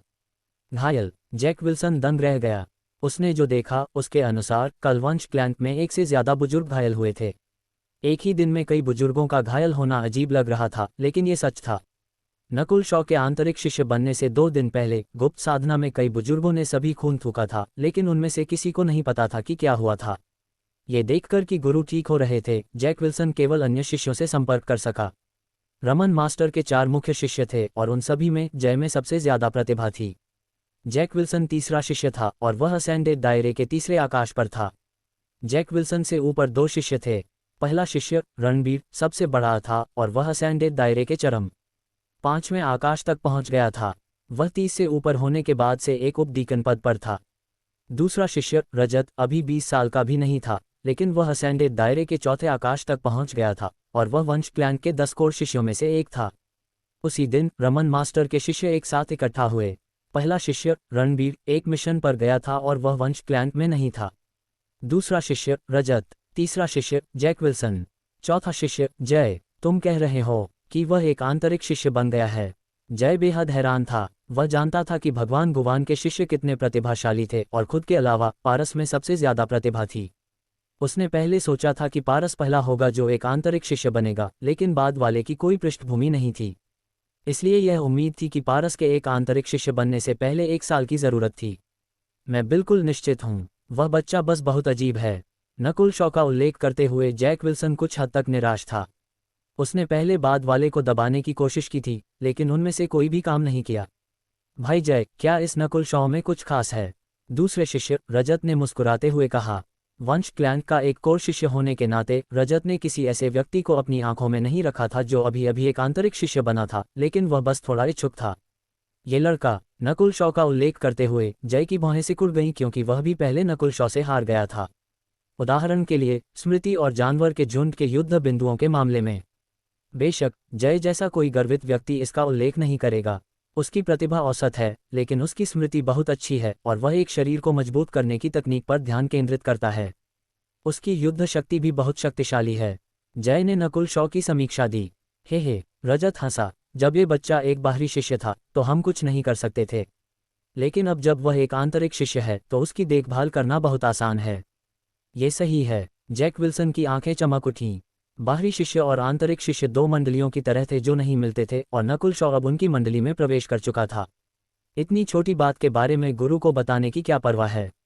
हम अकेले उसके साथ खेल सकते हैं। रजत के चेहरे पर एक ठंडी मुस्कान दिखाई दी। क्या तुम्हारे पास पहले से ही कोई योजना हो सकती है? जैक विल्सन खुशी से भरा हुआ था। रजत एक गणना करने वाला कोर शिष्य था जिसने उन लोगों को नष्ट कर दिया जिन्होंने उसे नाराज किया था। केंद्रीय हॉल डिवीजन। नकुल शॉ, प्रेम, निधि और कैरी सभी एक ही कमरे में थे। अब तक तीनों का सदमा कम नहीं हुआ था। नकुल शॉ के प्रदर्शन ने उन्हें दंग कर दिया था। 14 साल की उम्र में वह शीर्ष बाहरी शिष्य बन गया था और वह सिर्फ एक महीने में एक आंतरिक शिष्य बन गया था। यहाँ तक कि कैरी, नकुल शॉ से पहले शीर्ष बाहरी शिष्य, भी इस पर विश्वास नहीं कर सका। पहले वह मुस्कुराया था और कहा था, मुझे विश्वास है कि हम कुछ सालों में फिर से मिलेंगे। कुछ सालों का समय। उस समय कैरी ने सोचा था कि नकुल शॉ की निम्न श्रेणी की स्पिरिचुअल बॉडी के साथ बाद वाले को कम से कम 2 से 3 साल की ज़रूरत थी, लेकिन अब प्रेम और निधि दोनों ने इस वास्तविकता को स्वीकार करने के बाद हार महसूस की। चूंकि हर कोई एक आंतरिक शिष्य बन गया है, हम सभी एक दूसरे की देखभाल कर सकते हैं। कैरी हंसा और कमरे में माहौल सामान्य हो गया। क्योंकि नकुल शॉ उनसे बाद में एक आंतरिक शिष्य बन गया था, उसे उनसे कुछ चीज़ें पूछनी थीं, और कैरी और उसके दोस्तों ने उसके सवालों का जवाब दिया। हम अभी अभी आंतरिक शिष्य बने हैं और हमारी साधना कम है, इसलिए हमें हर उस चीज़ में सावधान रहना चाहिए जो हम करते हैं। हम अन्य आंतरिक शिष्यों को भी नाराज नहीं कर सकते हैं, खासकर कोर शिष्यों को। कैरी ने आह भरी। जब उसने कोर शिष्यों का उल्लेख किया तो सभी ने आह भरी। कोर शिष्य कम से कम असेंडेड दायरे के चौथे आकाश या उससे ऊपर थे और उनकी मजबूत पृष्ठभूमि थी। वंश क्लैन अभी काफ़ी शांतिपूर्ण और शांत रहा है। ज्यादातर शिष्य 3 महीने बाद फ्लोटिंग क्रेस्ट ट्रायल की तैयारी कर रहे हैं। निधि ने पछतावे और अनिच्छा के साथ आह भरी। फ्लोटिंग क्रेस्ट ट्रायल हर 5 साल में केवल एक बार होता था और कई आंतरिक शिष्य प्रवेश करने के लिए लड़ते थे, लेकिन तीनों ने ज्यादा उम्मीद नहीं रखी। इसमें भाग लेना बस बहुत मुश्किल है। प्रेम ने भी अपना सिर हिलाया। पिछले अनुभव के अनुसार प्रवेश करने का मौका पाने के लिए कम से कम असेंडेड दायरे के तीसरे आकाश पर होना जरूरी था। लेकिन सौभाग्य से जो शिष्य 5 साल पहले प्रवेश कर चुके थे, उन्हें इस बार प्रवेश करने की अनुमति नहीं थी। फ्लोटिंग क्रेस्ट ट्रायल के नियमों में कहा गया था कि जो लोग प्रवेश करते हैं उनकी उम्र 25 से ज़्यादा नहीं होनी चाहिए और वे केवल एक बार प्रवेश कर सकते हैं। इसलिए मजबूत आंतरिक शिष्य प्रवेश नहीं कर सके, लेकिन तब भी प्रतियोगिता भयंकर थी। प्रेम और उसके दोस्त अभी अभी आंतरिक शिष्य बने थे और वे आश्वस्त नहीं थे। शायद केवल जय और प्रफुल्ल जैसे प्रतिभाशाली, जिनके पास बुजुर्गों का समर्थन था, को ही प्रवेश करने का मौका मिल सकता था। आखिर में बोलते हुए कैरी ने नकुल शॉ को चेतावनी दी, याद रखो कि तुम्हारे पास एक आंतरिक शिष्य बनने के बाद भी खोखले भवन हॉलो बिल्डिंग में प्रवेश करने का एक मौका है। वे दोनों एक समय में शीर्ष बाहरी शिष्य थे और वे जानते थे कि उन्हें क्या लाभ मिला था। खोखला भवन हॉलो बिल्डिंग। नकुल शॉ की आंखें चमक उठीं क्योंकि उसे खोखले भवन हॉलो बिल्डिंग में व्यूहों अरेज की संरचना याद आ गई। जेड स्लिप सभी धुंध में तैरती थीं जो एक व्यू एरेक द्वारा ढकी हुई थी। अगर कोई व्यूहों अरेज को अक्षम कर सकता था तो वे खोखले भवन हॉलो बिल्डिंग से कुछ और स्किल्स प्राप्त कर सकते थे। ये बस बहुत आकर्षक था। किसी को पता होना चाहिए कि खोखले भवन हॉलो बिल्डिंग में स्किल्स सभी सर्वश्रेष्ठ स्किल्स थीं और इसमें उच्च और चरम श्रेणी की नश्वर स्किल्स शामिल थीं। बेशक नकुल शॉ को व्यू एरेक को अक्षम करने में कोई आत्मविश्वास नहीं था क्योंकि खोखले भवन हॉलो बिल्डिंग में व्यू एरेक बहुत जटिल था, और अगर नकुल शॉ इसे कर भी सकता था तो भवन की रखवाली करने वाला बुजुर्ग इसे महसूस कर सकता था। लेकिन एक व्यू एरेक जितना ज्यादा जटिल था, उतने ज्यादा छेद और खामियां दिखाई देती थीं। नकुल शॉ को व्यू एरेक को तोड़ने की जरूरत नहीं थी। अगर उसे बस व्यू एरेक में एक छेद मिल गया तो भी एक उच्च मौका था। उस रात नकुल शॉ ने अपनी बाईं आंख के आयाम में व्यू एरेक की संरचना को तोड़ना शुरू कर दिया। वह व्यू एरेक बेहद जटिल था और हालांकि नकुल शॉ की बाईं आंख उन्नत हो गई थी, फिर भी उसे बहुत ज्यादा प्रतिरोध महसूस हुआ। हालांकि प्रगति अभी भी हुई। अगर वंश क्लैन मिशन डिवीजन का बूढ़ा बिस्वनाथ यहाँ होता तो वह शायद अवाक रह जाता। किसी को पता होना चाहिए कि खोखले भवन हॉलो बिल्डिंग के व्यू अरेज प्राचीन थे और वंश क्लैन में सबसे अच्छे व्यू एरेक मास्टर्स इसे 20-30% समझ सकते थे। नकुल शॉ जैसा एक नौसिखिया केवल एक बार देखकर व्यू एरेक का विश्लेषण और विघटन कर सकता था, जो बस अविश्वसनीय था। मेरे शरीर में 2 ट्रू फोर्सेस हैं जिन्हें एक साथ मिलाना होगा। केवल जब मैं पहले आकाश के अंतिम चरणों में होऊंगा तभी मुझे एक और फोर्स स्किल पाने के लिए खोखले भवन हॉलो बिल्डिंग में प्रवेश करने की जरूरत होगी। नकुल शॉ ने योजना बनाई और अगले कुछ दिनों के लिए वह अपनी ट्रू फोर्स को मिलाता रहा और खोखले भवन हॉलो बिल्डिंग के व्यू एरेक को समझने की कोशिश करता रहा। चूंकि वह अभी अभी एक आंतरिक शिष्य बना था, वह नहीं जानता था कि जैक विल्सन, रमन मास्टर और उसके दोस्त उसके साथ कैसा व्यवहार करेंगे। तो पहले शांत रहना बेहतर था, लेकिन वह हमेशा के लिए यहाँ बंद नहीं रह सकता था। 7वां दिन। डोंग। 1 घंटी बजने की आवाज़ केंद्रीय हॉल डिवीजन में गूंजी। आंतरिक शिष्य सभा। आंतरिक शिष्य सभी बिस्तर से उठ गए या साधना से अपनी आंखें खोलीं। आंतरिक शिष्य सभा केंद्रीय हॉल डिवीजन के प्रमुख द्वारा आयोजित की गई थी और यह महीने में एक बार होती थी। ये सबसे बड़ी सभाओं में से एक है। प्रेम बेहद उत्साहित था। निधि और कैरी भी अपने अपने आंगन से बाहर चले गए और वे चारों एक साथ केंद्रीय हॉल डिवीजन की ओर चले गए। शिष्य धीरे धीरे केंद्रीय हॉल डिवीजन के चारों ओर इकट्ठा होने लगे और उनकी साधना ज्यादातर दूसरे आकाश या उससे ऊपर थी। नकुल, शॉ और अन्य नए आंतरिक शिष्य आंखों को आकर्षित करने वाले थे और पुराने आंतरिक शिष्यों ने उन्हें तिरस्कार के साथ देखा। हम्फ। एक लंबी नाक वाले युवा ने नकुल, शॉ और उसके दोस्तों को स्कैन किया। लगता है कि इस बार मैं छिप नहीं सकता, कैरी ने लाचारी से कहा। नकुल, शॉ लंबी नाक वाले युवा को देखे बिना नहीं रह सका। निधि ने उसे धीमी आवाज में बताया कि लंबी नाक वाले युवा को सहदेव कहा जाता था, जो दूसरे आकाश पर था। उसका एक छोटा भाई था जो एक बाहरी शिष्य था, लेकिन उसे कैरी ने हराया था क्योंकि वह बहुत घमंडी और अभिमानी था। इसलिए जिस दूसरे कैरी एक आंतरिक शिष्य बन गया, सहदेव अपने भाई का बदला लेने की कोशिश करने के लिए उसके स्थान पर आया। लेकिन कैरी ने अपने दिमाग का इस्तेमाल किया और छिप गया।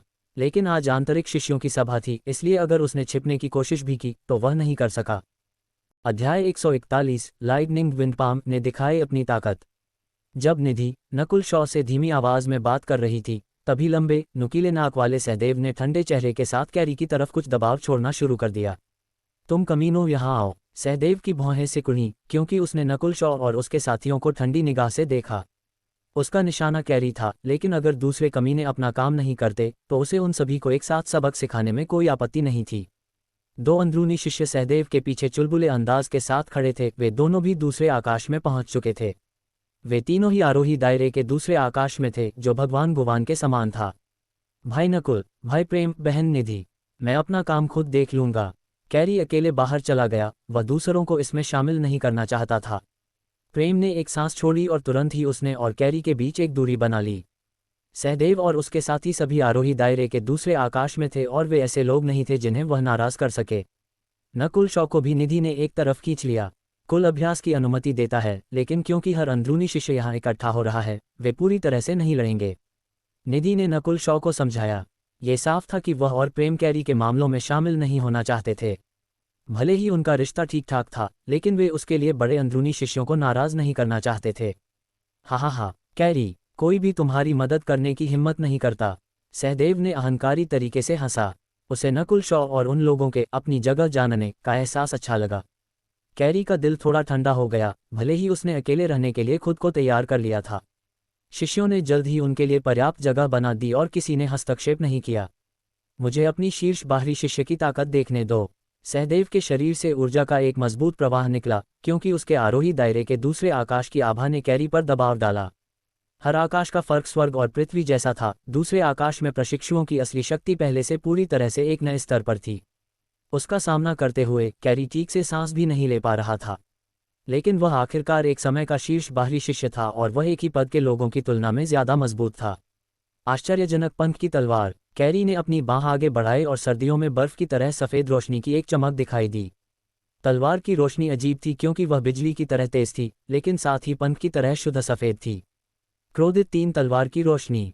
सहदेव ने अपनी तलवार को म्यान से बाहर निकाला, जो तेजी से रोशनी की लहर में बदल गई।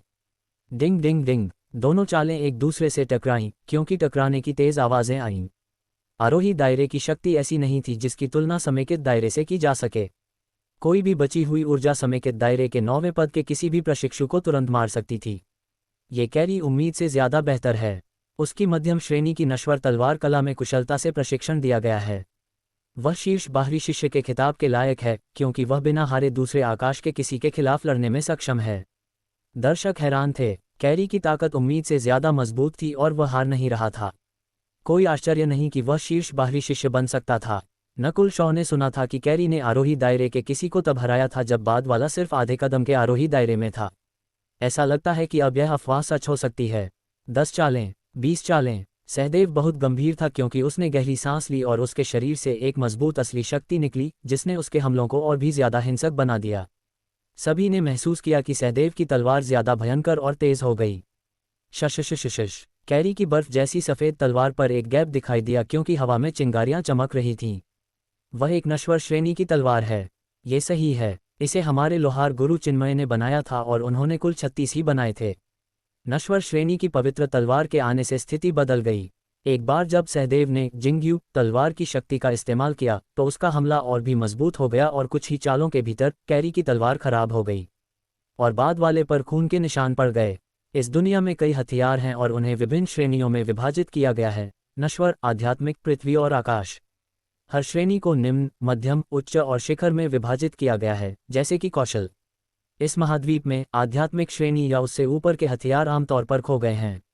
नकुल शॉ के दिमाग में जानकारी दिखाई दी। उसने कई किताबें पढ़ी थीं और उन सभी को अपने दिमाग में बैठा लिया था।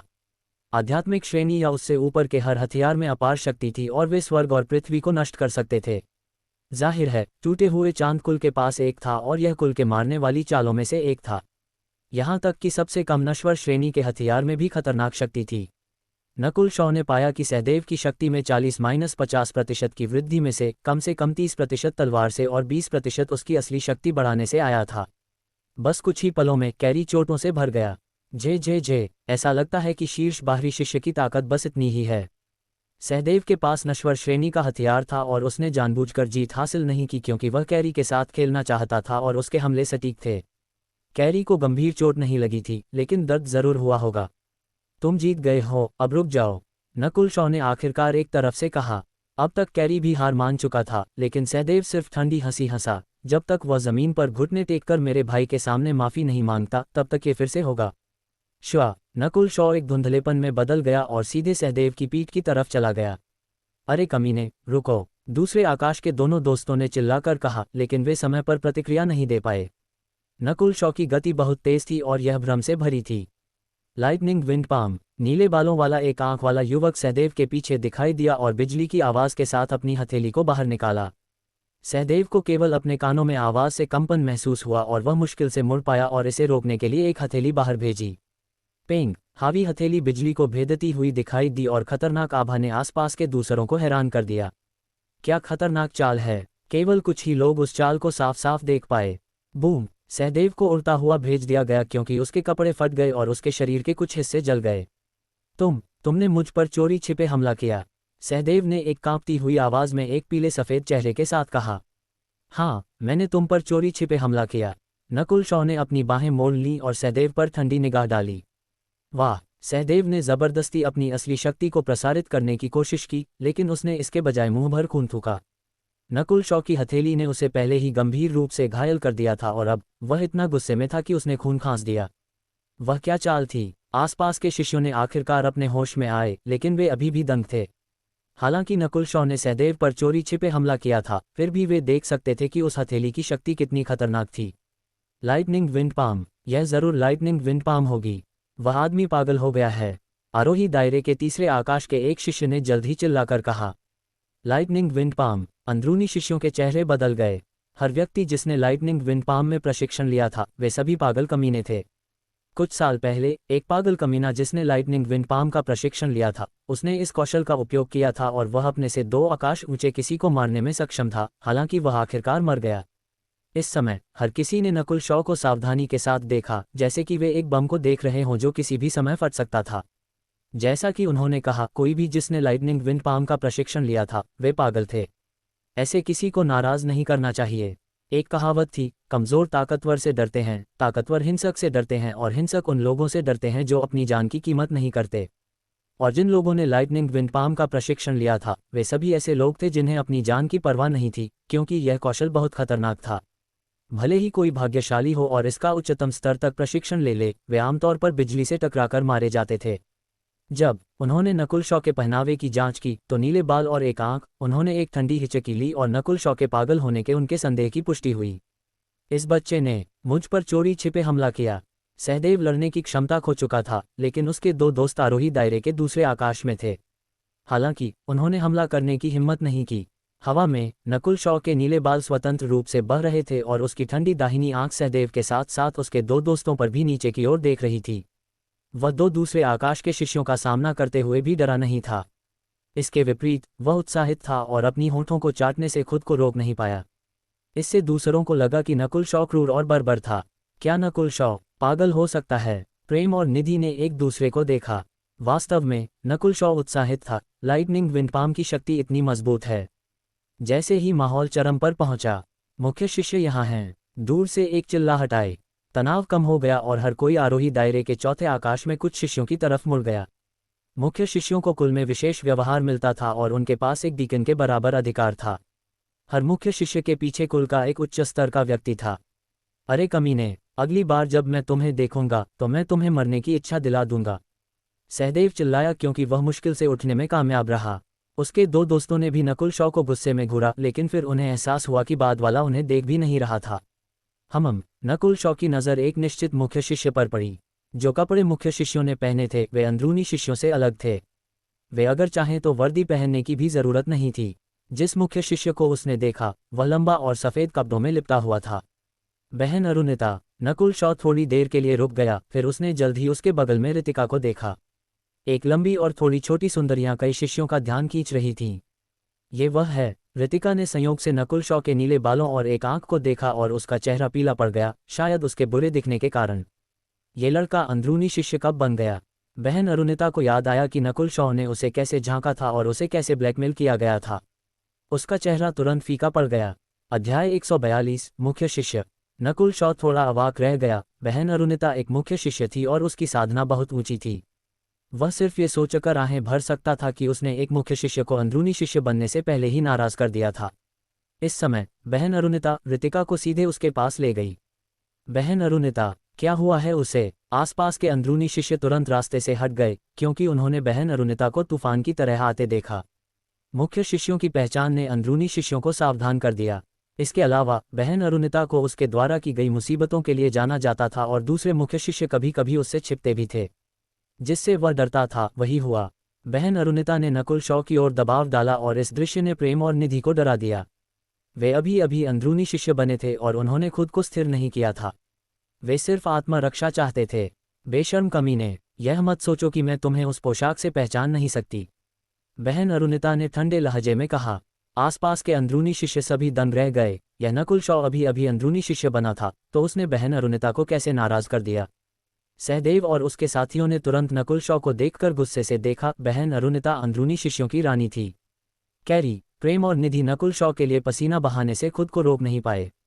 मैं हूँ, मैंने कभी भेस नहीं बदला। नकुल शॉ पीछे नहीं हटा। फिर वह रितिका की ओर मुड़ा और अभिवादन के रूप में मुस्कुराया। रितिका का चेहरा लाल हो गया क्योंकि उसने शर्मीलेपन में सिर हिलाकर जवाब दिया।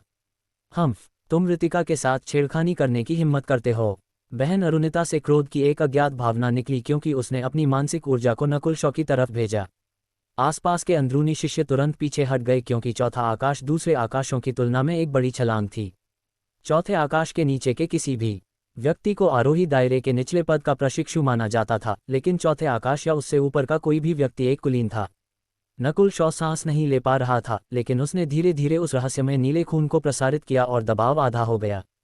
बहन अरुणिता खुद को कहने से रोक नहीं पाए। आरोही दायरे के चौथे आकाश के किसी के दबाव में एक आंख वाला एक युवक वहां ठंडे तरीके से खड़ा था। बहन अरुणिता, उसे परेशान मत करो। रितिका ने बहन अरुणिता के हाथों को खींचा। नहीं, उसे माफी मांगनी होगी, बहन अरुणिता ने कठोरता से कहा। जब भी वह ये सोचती कि नकुल शॉ ने उसे कैसे ब्लैकमेल किया तो उसे बुरा महसूस होता। अगर बाद वाला सिर्फ एक बाहरी शिष्य होता तो वे अलग अलग मंडल में होते। तो भले ही वह नाखुश थी, वह कुछ नहीं कर सकती थी।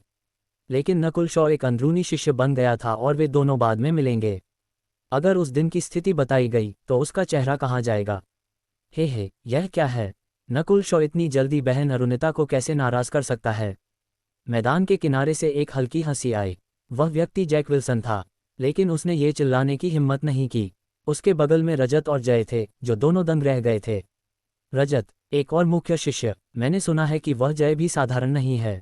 जाहिर है वह अंदरूनी शिष्यों में सबसे प्रतिभाशाली शिष्य है। लोग चर्चा करने लगे। ज्यादा से ज्यादा शिष्य इकट्ठा होने लगे और इस स्थिति को देखकर नकुल शॉ ने एक सांस छोड़ी। वह अभी एक अंदरूनी शिष्य बना था और बहन अरुणिता हर किसी के सामने एक नए शिष्य को परेशान नहीं करेगी। हाँ बहन अरुणिता, यह ऐसा नहीं लगता कि तुम ऐसा करोगी, एक नए अंदरूनी शिष्य को परेशान करना। मैदान के दूसरी तरफ से एक हावी आवाज सुनाई दी और इस आवाज का मालिक हवा में उछला। मुख्य शिष्य मयंक, भीड़ ने चिल्लाकर कहा क्योंकि कई महिला शिष्यों के चेहरे पर प्रशंसा थी। जो युवक अभी अभी आया था वह 17-18 साल का था और वह बेहद सुंदर था। वह न सिर्फ सुंदर था बल्कि आकर्षक भी था। सामान्य अंदरूनी शिष्य बहन अरुणिता के मामलों में हस्तक्षेप करने की हिम्मत नहीं करेंगे, लेकिन यह व्यक्ति बिल्कुल भी नहीं डरा था। मयंक 10 मुख्य शिष्यों में दूसरे स्थान पर है, जो आरोही दायरे के 5वें आकाश में है और अगला मुख्य शिष्य के लिए एक प्रबल दावेदार है। इस व्यक्ति से संबंधित जानकारी नकुल शॉ के दिमाग में दिखाई दी। पिछले कुछ दिनों में उसने निधि और उसके साथियों से अंदरूनी शिष्यों की स्थिति के बारे में सुना था। कुलीन अंदरूनी शिष्य मुख्य शिष्य थे, लेकिन अंदरूनी और मुख्य दोनों शिष्यों के लिए एक सीमा थी, किसी की आयु 30 से अधिक नहीं होनी चाहिए। एक बार जब वे 30 से ज्यादा उम्र के हो जाते थे तो मुख्य शिष्यों और मुख्य शिष्य दोनों को कुल में संबंधित कार्य सौंपे जाते थे। जाहिर है, वर्तमान मुख्य शिष्य 31 की आयु तक पहुंच रहा था और इसलिए बहन अरुणिता और मयंक दोनों मुख्य शिष्य पद के लिए लड़ेंगे। लेकिन साधना के मामले में बहन अरुणिता मयंक से थोड़ी कमजोर थी, क्योंकि वह सिर्फ शिखर 4थे आकाश में थी जबकि मयंक 5वें आकाश में था। एकमात्र व्यक्ति जिसे मयंक के खिलाफ प्रतिस्पर्धा करने का अधिकार था वह एलन था, जो तीसरे स्थान पर था, जो भी 5वें आकाश में था। मयंक, यह मत सोचो कि मैं तुमसे डरती हूँ सिर्फ इसलिए कि तुम 5वें आकाश तक पहुँच गए हो। कोई नहीं जानता कि मुख्य शिष्य का पद किसे मिलेगा। बहन अरुणिता ने मयंक का सामना करते हुए ठंडी हंसी हंसी। जैसे ही मयंक पहुंचा, नकुल शॉ का दबाव बहुत कम हो गया, क्योंकि भीड़ का ध्यान 2 मुख्य शिष्यों की तरफ आकर्षित हो गया था। जैसे ही नकुल शॉ और उसके साथी चुपके से जाने वाले थे। तुम्हारा नाम क्या है? मयंक बिना किसी चेतावनी के मुड़ा और नकुल शॉ से पूछा। नकुल शॉ भाई मयंक का अभिवादन करता है। नकुल शॉ थोड़ी देर के लिए रुका। मयंक ने सिर हिलाया और फिर कठोरता से कहा, नकुल शॉ, है ना? मैं तुम्हें चेतावनी दे रहा हूँ, जीवन लाइटनिंग विंड पाम से ज्यादा कीमती है। फिर वह मुड़ा और जोर से आहें भरते हुए चला गया। जीवन लाइटनिंग विंड पाम से ज्यादा कीमती है। मयंक ने उसे चेतावनी क्यों दी? मौजूद कई अंदरूनी शिष्य जानते थे कि लाइटनिंग विंड पाम कितनी खतरनाक थी। Lightning wind palm. बहन अरुणिता का हाव भाव बदल गया, क्योंकि उसने नकुल शॉ को जटिलता से देखा। मयंक का एक अच्छा दोस्त था जिसने लाइटनिंग विंड पाम का प्रशिक्षण लिया था, लेकिन उसे अब और कहने की जरूरत नहीं थी, क्योंकि नकुल शॉ समझ गया था। मयंक के दोस्त ने लाइटनिंग विंड पाम का प्रशिक्षण लिया था, लेकिन वह अब गुजर चुका था। कोई आश्चर्य नहीं कि मयंक ने उसे चेतावनी दी थी। ये देखकर कि बहन अरुणिता ने उसे और परेशान नहीं किया, नकुल शॉ मुड़ा और चला गया। उसका अपना रास्ता उसका था, न कि दूसरे लोगों का। नकुल शॉ ने अपनी रहस्यमय बाईं आंख से होने वाली किसी भी चीज को अपने हाथ में नियंत्रित करके सभी खतरों को कम से कम रखा था। इस कौशल का प्रशिक्षण लेते हुए नकुल शॉ ने पाया कि लाइटनिंग विंड पाम को मोटे तौर पर लिखा गया था, जैसे कि इसे अभी अभी बनाया गया था और अभी तक सिद्ध नहीं किया गया था। इसलिए उसने किसी भी कमी को खोजने के लिए हर एक कदम का बार बार निरीक्षण किया और उसने कौशल को सिद्ध करने की कोशिश की, जैसे उसने सरणियों के साथ किया था। लेकिन शामिल खतरा और कौशल सरणियों को व्यवस्थित करने के तरीके के कहीं भी करीब नहीं थे। नकुल नाम के कमीने, अगर तुम लाइटनिंग विंड पाम का प्रशिक्षण लेते रहे तो तुम्हारे पास रितिका का पीछा करने का सबसे छोटा मौका भी नहीं होगा। बहन अरुणिता की ठंडी सहानुभूतिपूर्ण आवाज सुनाई दी। ये सुनकर रितिका का चेहरा तुरंत लाल हो गया, क्योंकि उसने बहन अरुणिता की आस्तीन को खींचा। ये सुनकर नकुल शॉ ने कोई जवाब नहीं दिया। वह शांत था, क्योंकि उसके नीले बाल हवा में उड़ रहे थे। तो वह पागल है। बहन अरुणिता ने सिर हिलाया। जिसने भी यह कौशल सीखा वह समझदार नहीं था।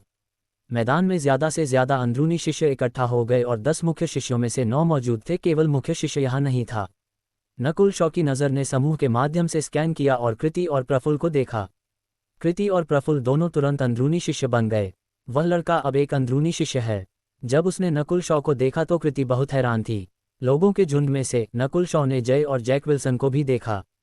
बाद वाले ने उसे देखकर ठंडी मुस्कान दी, जबकि जय बिना हाव भाव के था, जैसे कि कोई भी चीज़ उसे परेशान नहीं कर सकती थी। भाई जय, क्या तुम नकुल शॉ का अभिवादन नहीं करोगे? रजत हल्का सा मुस्कुराया। जय ने हंसकर कहा, मैंने उससे कुल में इसका निपटारा करने के लिए पहले ही एक सौदा कर लिया है। वह कुछ दिन पहले आरोही दायरे के दूसरे आकाश में पहुंच गया था और वह बेहद आत्मविश्वासी था। ... जल्द ही ज्यादातर लोग आ चुके थे, जबकि कुछ अपने कामों को पूरा करने के लिए कुल के बाहर गए थे और अभी तक वापस नहीं लौटे थे। 2 चीजें हैं जो मुझे कहनी हैं। एक तेज आवाज पूरे मैदान में सुनाई दी। वह व्यक्ति केंद्रीय हॉल प्रभाग के उप प्रमुख धर्मेंद्र थे।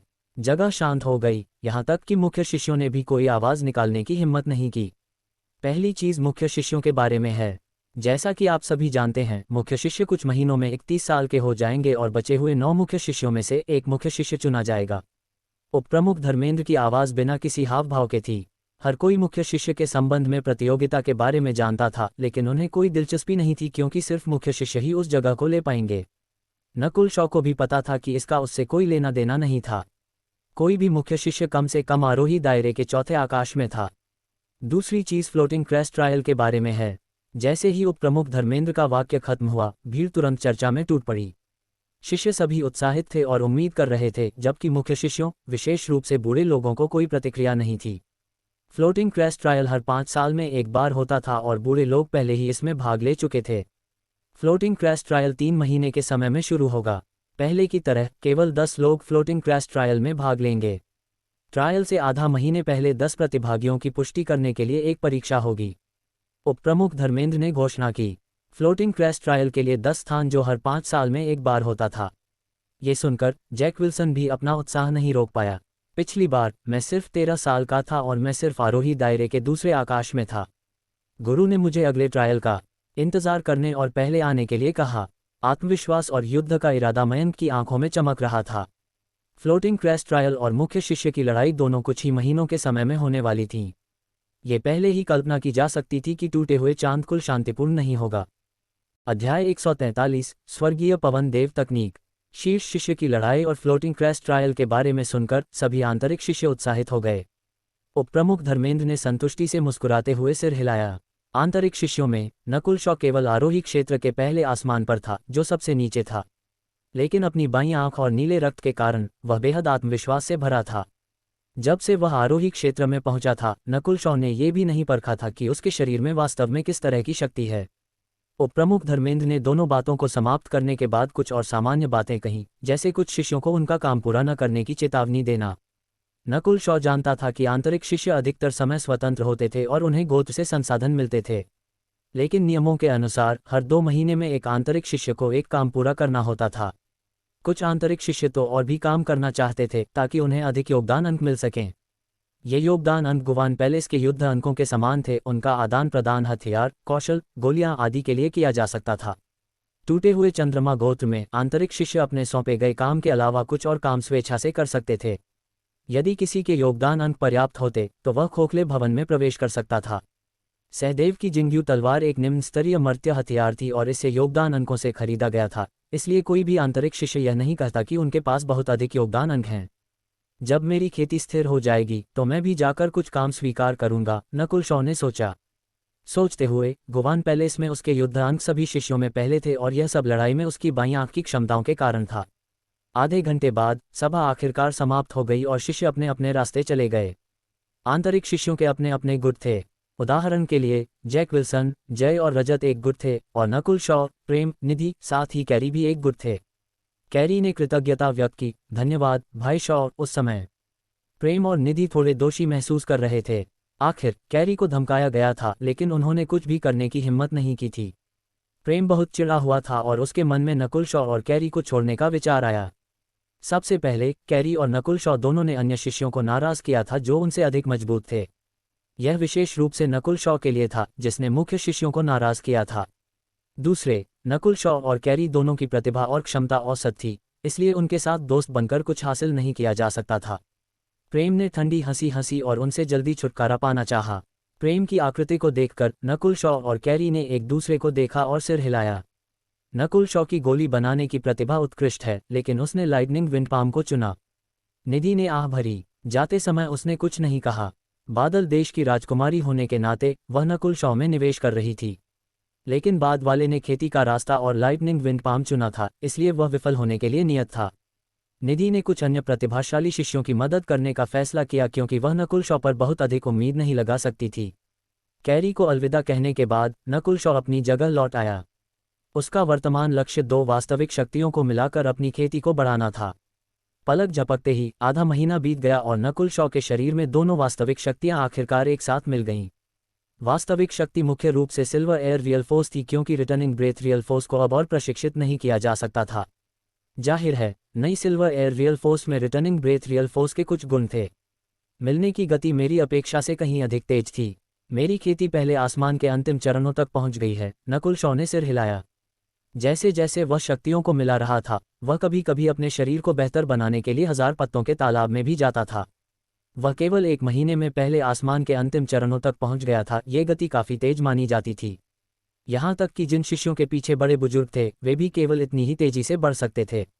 जब उसकी खेती पहले आसमान के अंतिम चरणों तक पहुंच गई, तो नकुल शॉ का एक और लक्ष्य था, एक और आंतरिक शक्ति कौशल चुनना। लेकिन वह तुरंत खोखले भवन में नहीं गया। उसकी बाईं आंख के आयाम के अंदर एक विशाल जटिल सरणी दिखाई दी।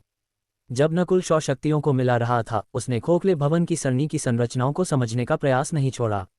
अब उसने सरणी की संरचना का विश्लेषण कर लिया था, लेकिन इसे पूरी तरह से नियंत्रित करना मुश्किल था। आखिरकार, यहाँ तक कि सबसे अच्छे सरणी गुरु भी इसका केवल 20-30% ही समझ पाए थे। लेकिन नकुल शॉ का अपना फायदा था, और वह ये था कि वह सरणी की संरचना देख सकता था और उसे अपने दिमाग में अंकित कर सकता था। इसलिए उसने सरणी का 70-80% समझ लिया था, जो अन्य सभी सरणी गुरुओं को पीछे छोड़ गया था। अगले कुछ दिनों तक नकुल शॉ केवल सरणी का विश्लेषण और समझने पर ध्यान केंद्रित किया। यह उसका निष्कर्ष था। उसे सरणी को तोड़ने में 70% आत्मविश्वास था, लेकिन भवन की रखवाली करने वाले बड़े को इसका पता लगने न देना मुश्किल होगा। एकमात्र तरीका था कि वह सरणी में मौजूद छेदों के माध्यम से प्रवेश करे और देखे कि क्या आसपास कोई किताबें हैं। अगर वह भाग्यशाली होता तो उसे अच्छे कौशल मिल सकते थे, लेकिन अगर वह दुर्भाग्यशाली होता तो उसे कुछ भी नहीं मिलता। लेकिन इसका फायदा यह था कि बड़े को कुछ भी गलत नहीं लगेगा। कुछ दिनों बाद नकुल शॉ उस क्षेत्र को छोड़कर चला गया जहां वह रहता था और खोखले भवन की ओर बढ़ गया। जब वह दूसरी बार भवन में आया तो उसने अपना आंतरिक शिष्य टोकन निकाला, और इसके साथ वह भवन में कोई भी मध्यम श्रेणी का मर्त्य कौशल चुन सकता था। वह जल्द ही धुंधली जगह में प्रवेश कर गया जहां सभी जेड स्लिप हवा में तैर रही थीं। नकुल शॉ ने एक गहरी सांस ली और उसने आईपैच को थोड़ा सा हिलाया ताकि वह सिर्फ अपनी बाईं आंख से देख सके। उसकी बाईं आंख के दृश्य में एक स्पष्ट सरणी संरचना दिखाई दी। शानदार, अब मैं और भी अधिक खामियां देख सकता हूं क्योंकि आंख का स्तर बढ़ गया है। नकुल शॉ की धड़कन तेज हो गई। वह अचानक पीछे हटने और हाथ बढ़ाने से पहले झुक गया। श्वा, एक चांदी की जेड स्लिप उसकी बाईं आंख में दिखाई दी और उसने इस जेड स्लिप को प्राप्त करने के लिए सरणी में मौजूद छेद का उपयोग किया था। ये स्लिप इस क्षेत्र में दिखाई देने वाली नहीं थी, लेकिन ऐसा हुआ था। चांदी। नकुल शॉ बहुत खुश था। अधिकांश जेड स्लिप कांस्य की थीं और चांदी की स्लिप का मतलब था उच्च स्तरीय मर्त्य कौशल।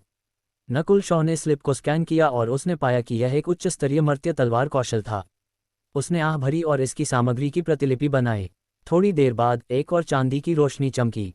नकुल शॉ ने जेड स्लिप को अपने हाथ में पकड़ा और अपनी बाईं आंख से उसे स्कैन करने के बाद उसने उसे वापस वहीं रख दिया जहां से उसने उसे लिया था। ये कौशल एक उच्च स्तरीय मर्त्य गतिविधि कौशल था, लेकिन नकुल शॉ के पास पहले से ही इल्यूजन फिश पिक्चर थी। उसे जिस चीज़ की ज़रूरत थी वह एक आंतरिक शक्ति कौशल था।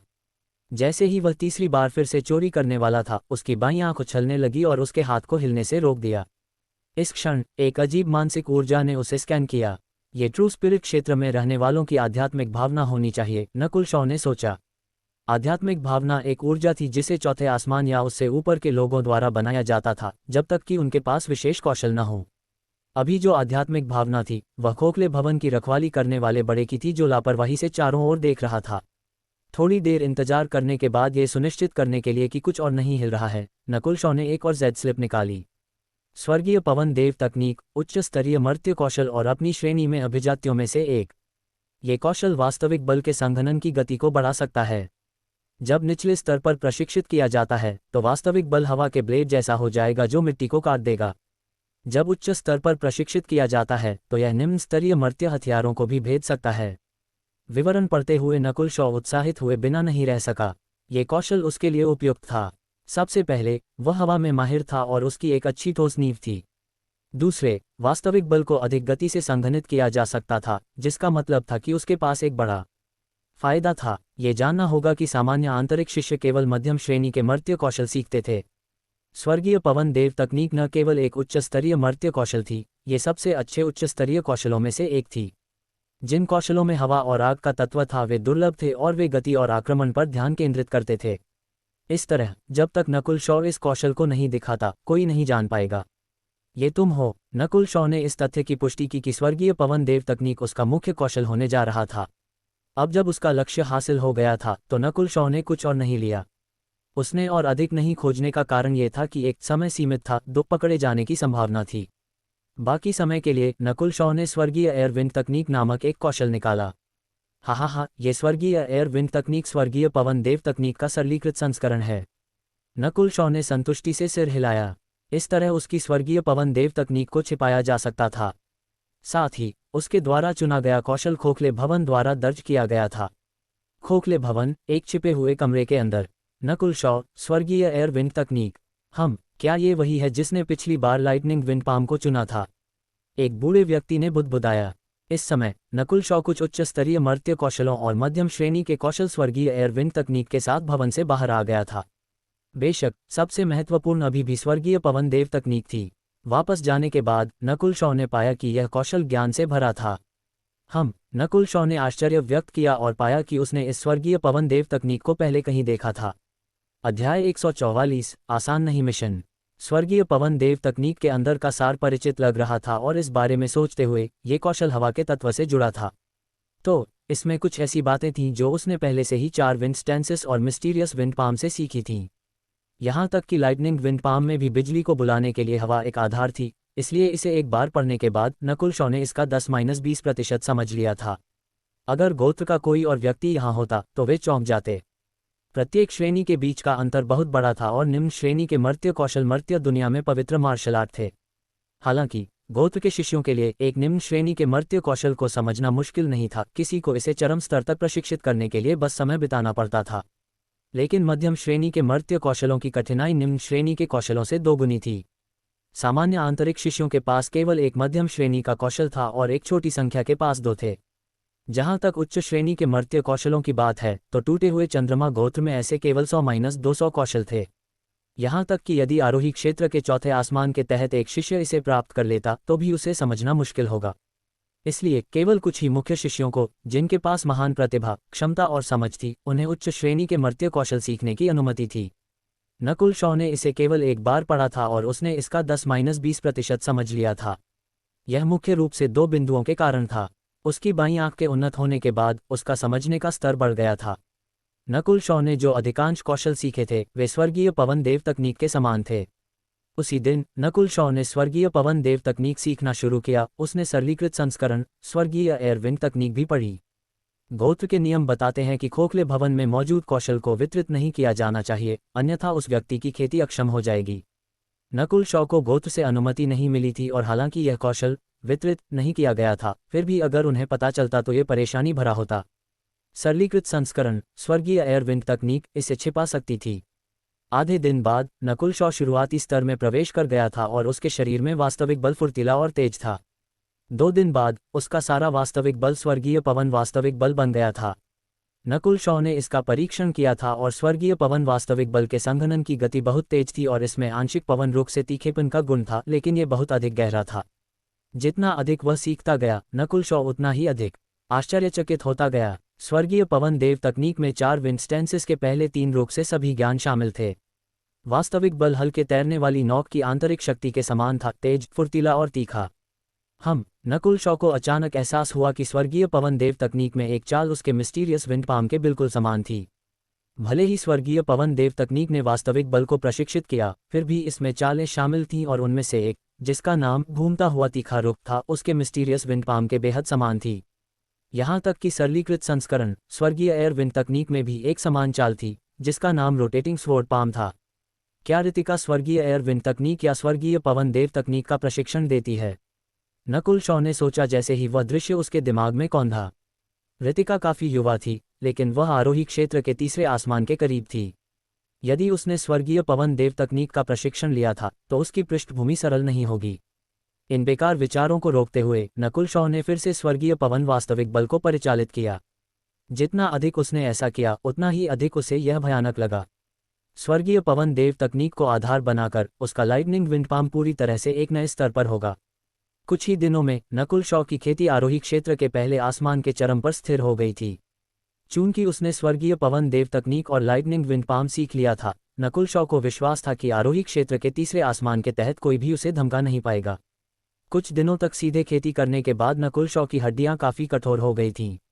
जैसे ही वह दरवाजे से बाहर निकला, उसने दरवाजे पर चिपका एक विशेष पत्र देखा और उस पर एक मुड़ा हुआ चांद बना हुआ था। नकुल शॉ जानता था कि इस प्रतीक का मतलब था कि यह पत्र वह मिशन था जिसे उसे गोत्र द्वारा पूरा करना था।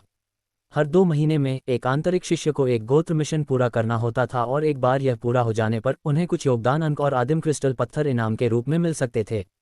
यदि वे असफल हो जाते तो एक निश्चित मात्रा में योगदान अंक काट लिए जाते और यदि कोई लगातार असफल होता तो उन्हें गोत्र से बाहर निकाला जा सकता था। गोत्र कार्य। पत्र खोलते ही नकुल शॉ की आंखें चमक उठीं। जब गोत्र मिशन सौंपता था तो वे शिष्यों की खेती पर विचार करते थे ताकि कमजोर शिष्यों को बहुत कठिन मिशन न मिलें। कुछ कठिन मिशनों को शिष्यों के एक समूह को एक साथ पूरा करने की आवश्यकता होती थी। क्योंकि यह पहली बार था जब नकुल शॉ को एक मिशन मिला था, वह थोड़ा उत्साहित और उत्सुक था। मिशन। गुप्त परिवार की महामारी का स्रोत खोजना और परिवार के मुखिया रमाकांत गुप्ता की मृत्यु का कारण पता लगाना। यदि हत्यारे को मार दिया जाता है तो एक अतिरिक्त इनाम दिया जाएगा। मिशन बेहद सरल था और गुप्त परिवार के बारे में एक विवरण था। नकुल शॉ गुप्त परिवार के बारे में जानता था क्योंकि यह बादल देश के बड़े परिवारों में से एक था। परिवार का मुखिया रमाकांत गुप्ता आरोही क्षेत्र के दूसरे आसमान पर था, जो भगवान गुवान के समान था। गुप्त परिवार की संयुक्त ताकत गुवान पैलेस के बराबर थी। पिछले कुछ महीनों में एक अजीब महामारी फैली थी और परिवार का मुखिया मर गया था। 2 बेटे मुखिया की स्थिति पाने के लिए एक दूसरे से लड़े। पत्र में एक चेतावनी थी, अन्य देशों के साधकों के संकेत हैं। यदि ऐसे दुश्मन हैं जिनसे आप मेल नहीं खा सकते हैं तो आप पीछे हट सकते हैं और मदद के लिए गोत्र को बुला सकते हैं। मिशन की रेटिंग 2.5 सितारे, जिसके 3 सितारे तक जाने की संभावना है। गोत्र मिशनों में कुल 7 सितारे थे और हर सितारा 7 आसमानों के अनुरूप था। 2.5 सितारे का मतलब था कि किसी को कम से कम तीसरे आसमान के साधक या कई दूसरे आसमान के साधकों की आवश्यकता थी। यह मिशन 2.5 सितारे का है, जो आमतौर पर एक नौसिखिए को नहीं मिलता है। नकुल शॉ की आंखों में रोशनी चमकी और जैसा कि उसने उम्मीद की थी, उसे अन्य समूह सदस्य मिले। अभिषेक, सहदेव, प्रेम, नकुल शॉ, कैरी। कप्तान अभिषेक आरोही क्षेत्र का चरम दूसरा आसमान। उप कप्तान सहदेव आरोही क्षेत्र का दूसरा आसमान। समूह के सदस्यों को देखकर नकुल शॉ को एक अजीब एहसास हुआ कि इस बार का मिशन सरल नहीं था। सतह से ऐसा लगता था कि इस मिशन का नेतृत्व दूसरे आसमान के 2 शिष्यों द्वारा किया गया था और अन्य 3 सभी पहले आसमान के अभिजात वर्ग थे, खासकर जब नकुल शॉ और कैरी दोनों कभी शीर्ष बाहरी शिष्य थे। इस तरह की एक संरचना उपयुक्त थी, लेकिन अगर कोई आगे जाता तो वे पाते कि सहदेव का नकुल शॉ और कैरी के साथ दुश्मनी थी। जहां तक प्रेम की बात है तो उसने भी दोनों से नाता तोड़ लिया था। कप्तान अभिषेक की खेती सबसे अधिक थी, लेकिन नकुल शॉ उसके बारे में कुछ नहीं जानता था। मिशन का इनाम बुनियादी आवश्यकताओं को पूरा करना इक्वल्स 100 घटिया क्रिस्टल आदिम पत्थर, 100 योगदान अंक। हत्यारे को मारना इक्वल्स अतिरिक्त 200 क्रिस्टल आदिम पत्थर और 200 योगदान अंक। कम से कम इनाम भरपूर है। नकुल शॉ ने ठंडी हंसी हंसी। भाई शॉ। इस क्षण कैरी आया। बिल्कुल नकुल शॉ जैसा ही एक पत्र उसके हाथ में था और वह सीधे मुद्दे पर आया। आप इस मिशन के बारे में क्या सोचते हैं? मिशन आसान नहीं होगा। अगर सिर्फ हम दोनों होते तो हमारी सफलता की संभावना और भी अधिक होती, नकुल शॉ ने गहरी मुस्कान के साथ कहा। कैरी थोड़ा हैरान था। नकुल शॉ का मतलब बहुत स्पष्ट था। समूह की समग्र ताकत काफी मजबूत थी, लेकिन समूह में मौजूद दुश्मनी के कारण वे एक साथ अच्छी तरह से सहयोग नहीं कर पाएंगे। वह इस मिशन को अकेले लेना पसंद करेगा और कैरी को उसकी मदद करने देगा। यह अभिषेक कौन है? नकुल शॉ ने पूछा। अभिषेक समूह का नेता था। ये व्यक्ति आरोही क्षेत्र के दूसरे आसमान के शिष्यों में शीर्ष 3 में रखा गया है और ऐसा लगता है कि उसका रजत के साथ संबंध है, कैरी ने उत्तर दिया। रजत, रमन गुरु का शिष्य। नकुल शॉ के दिल की धड़कन बढ़ गई। ऐसा लगता है कि वह सही था। अगर वह गलत नहीं था तो रमन गुरु या किसी और ने कार्य के साथ छेड़छाड़ की थी ताकि यह मिशन जीवन घातक भी हो सके। नेता अभिषेक दूसरे आसमान का एक अभिजात वर्ग था और उपकप्तान सहदेव की नकुल शॉ और कैरी के साथ दुश्मनी थी। प्रेम भी शायद उनकी तरफ चला गया था। यह मिशन नकुल शॉ और कैरी को लक्षित कर रहा था। नकुल शॉ को थोड़ा दोषी महसूस हुआ क्योंकि मिशन कैरी की तुलना में उसे अधिक लक्षित करना चाहिए था। मिशन 3 दिनों में था और नकुल शॉ ने कुछ तैयारी की। हथियारों के लिए उसने गोल्डन स्टेयर्स बो लिया जो मूल रूप से शॉ परिवार से था। वह इसे लोहार के पास ले गया था और उन्होंने अनुमान लगाया कि यह एक आधामर्त्य हथियार था, जिसका अर्थ था कि यह सहदेव की जिंग्यू तलवार से सिर्फ एक श्रेणी नीचे था। लेकिन नकुल शॉ का मानना था कि जब वह गोल्डन स्टेयर्स बो का उपयोग करता था तो पहले आसमान पर रहने वाले लोग कोई समस्या नहीं थे और वह दूसरे आसमान के लोगों को भी धमका सकता था। इसके अलावा उसने दवाएं, विषण गोलियां आदि भी लीं। इस मिशन के लिए नकुल शॉ बेहद सटीक था और उसने अतिरिक्त तैयारी की।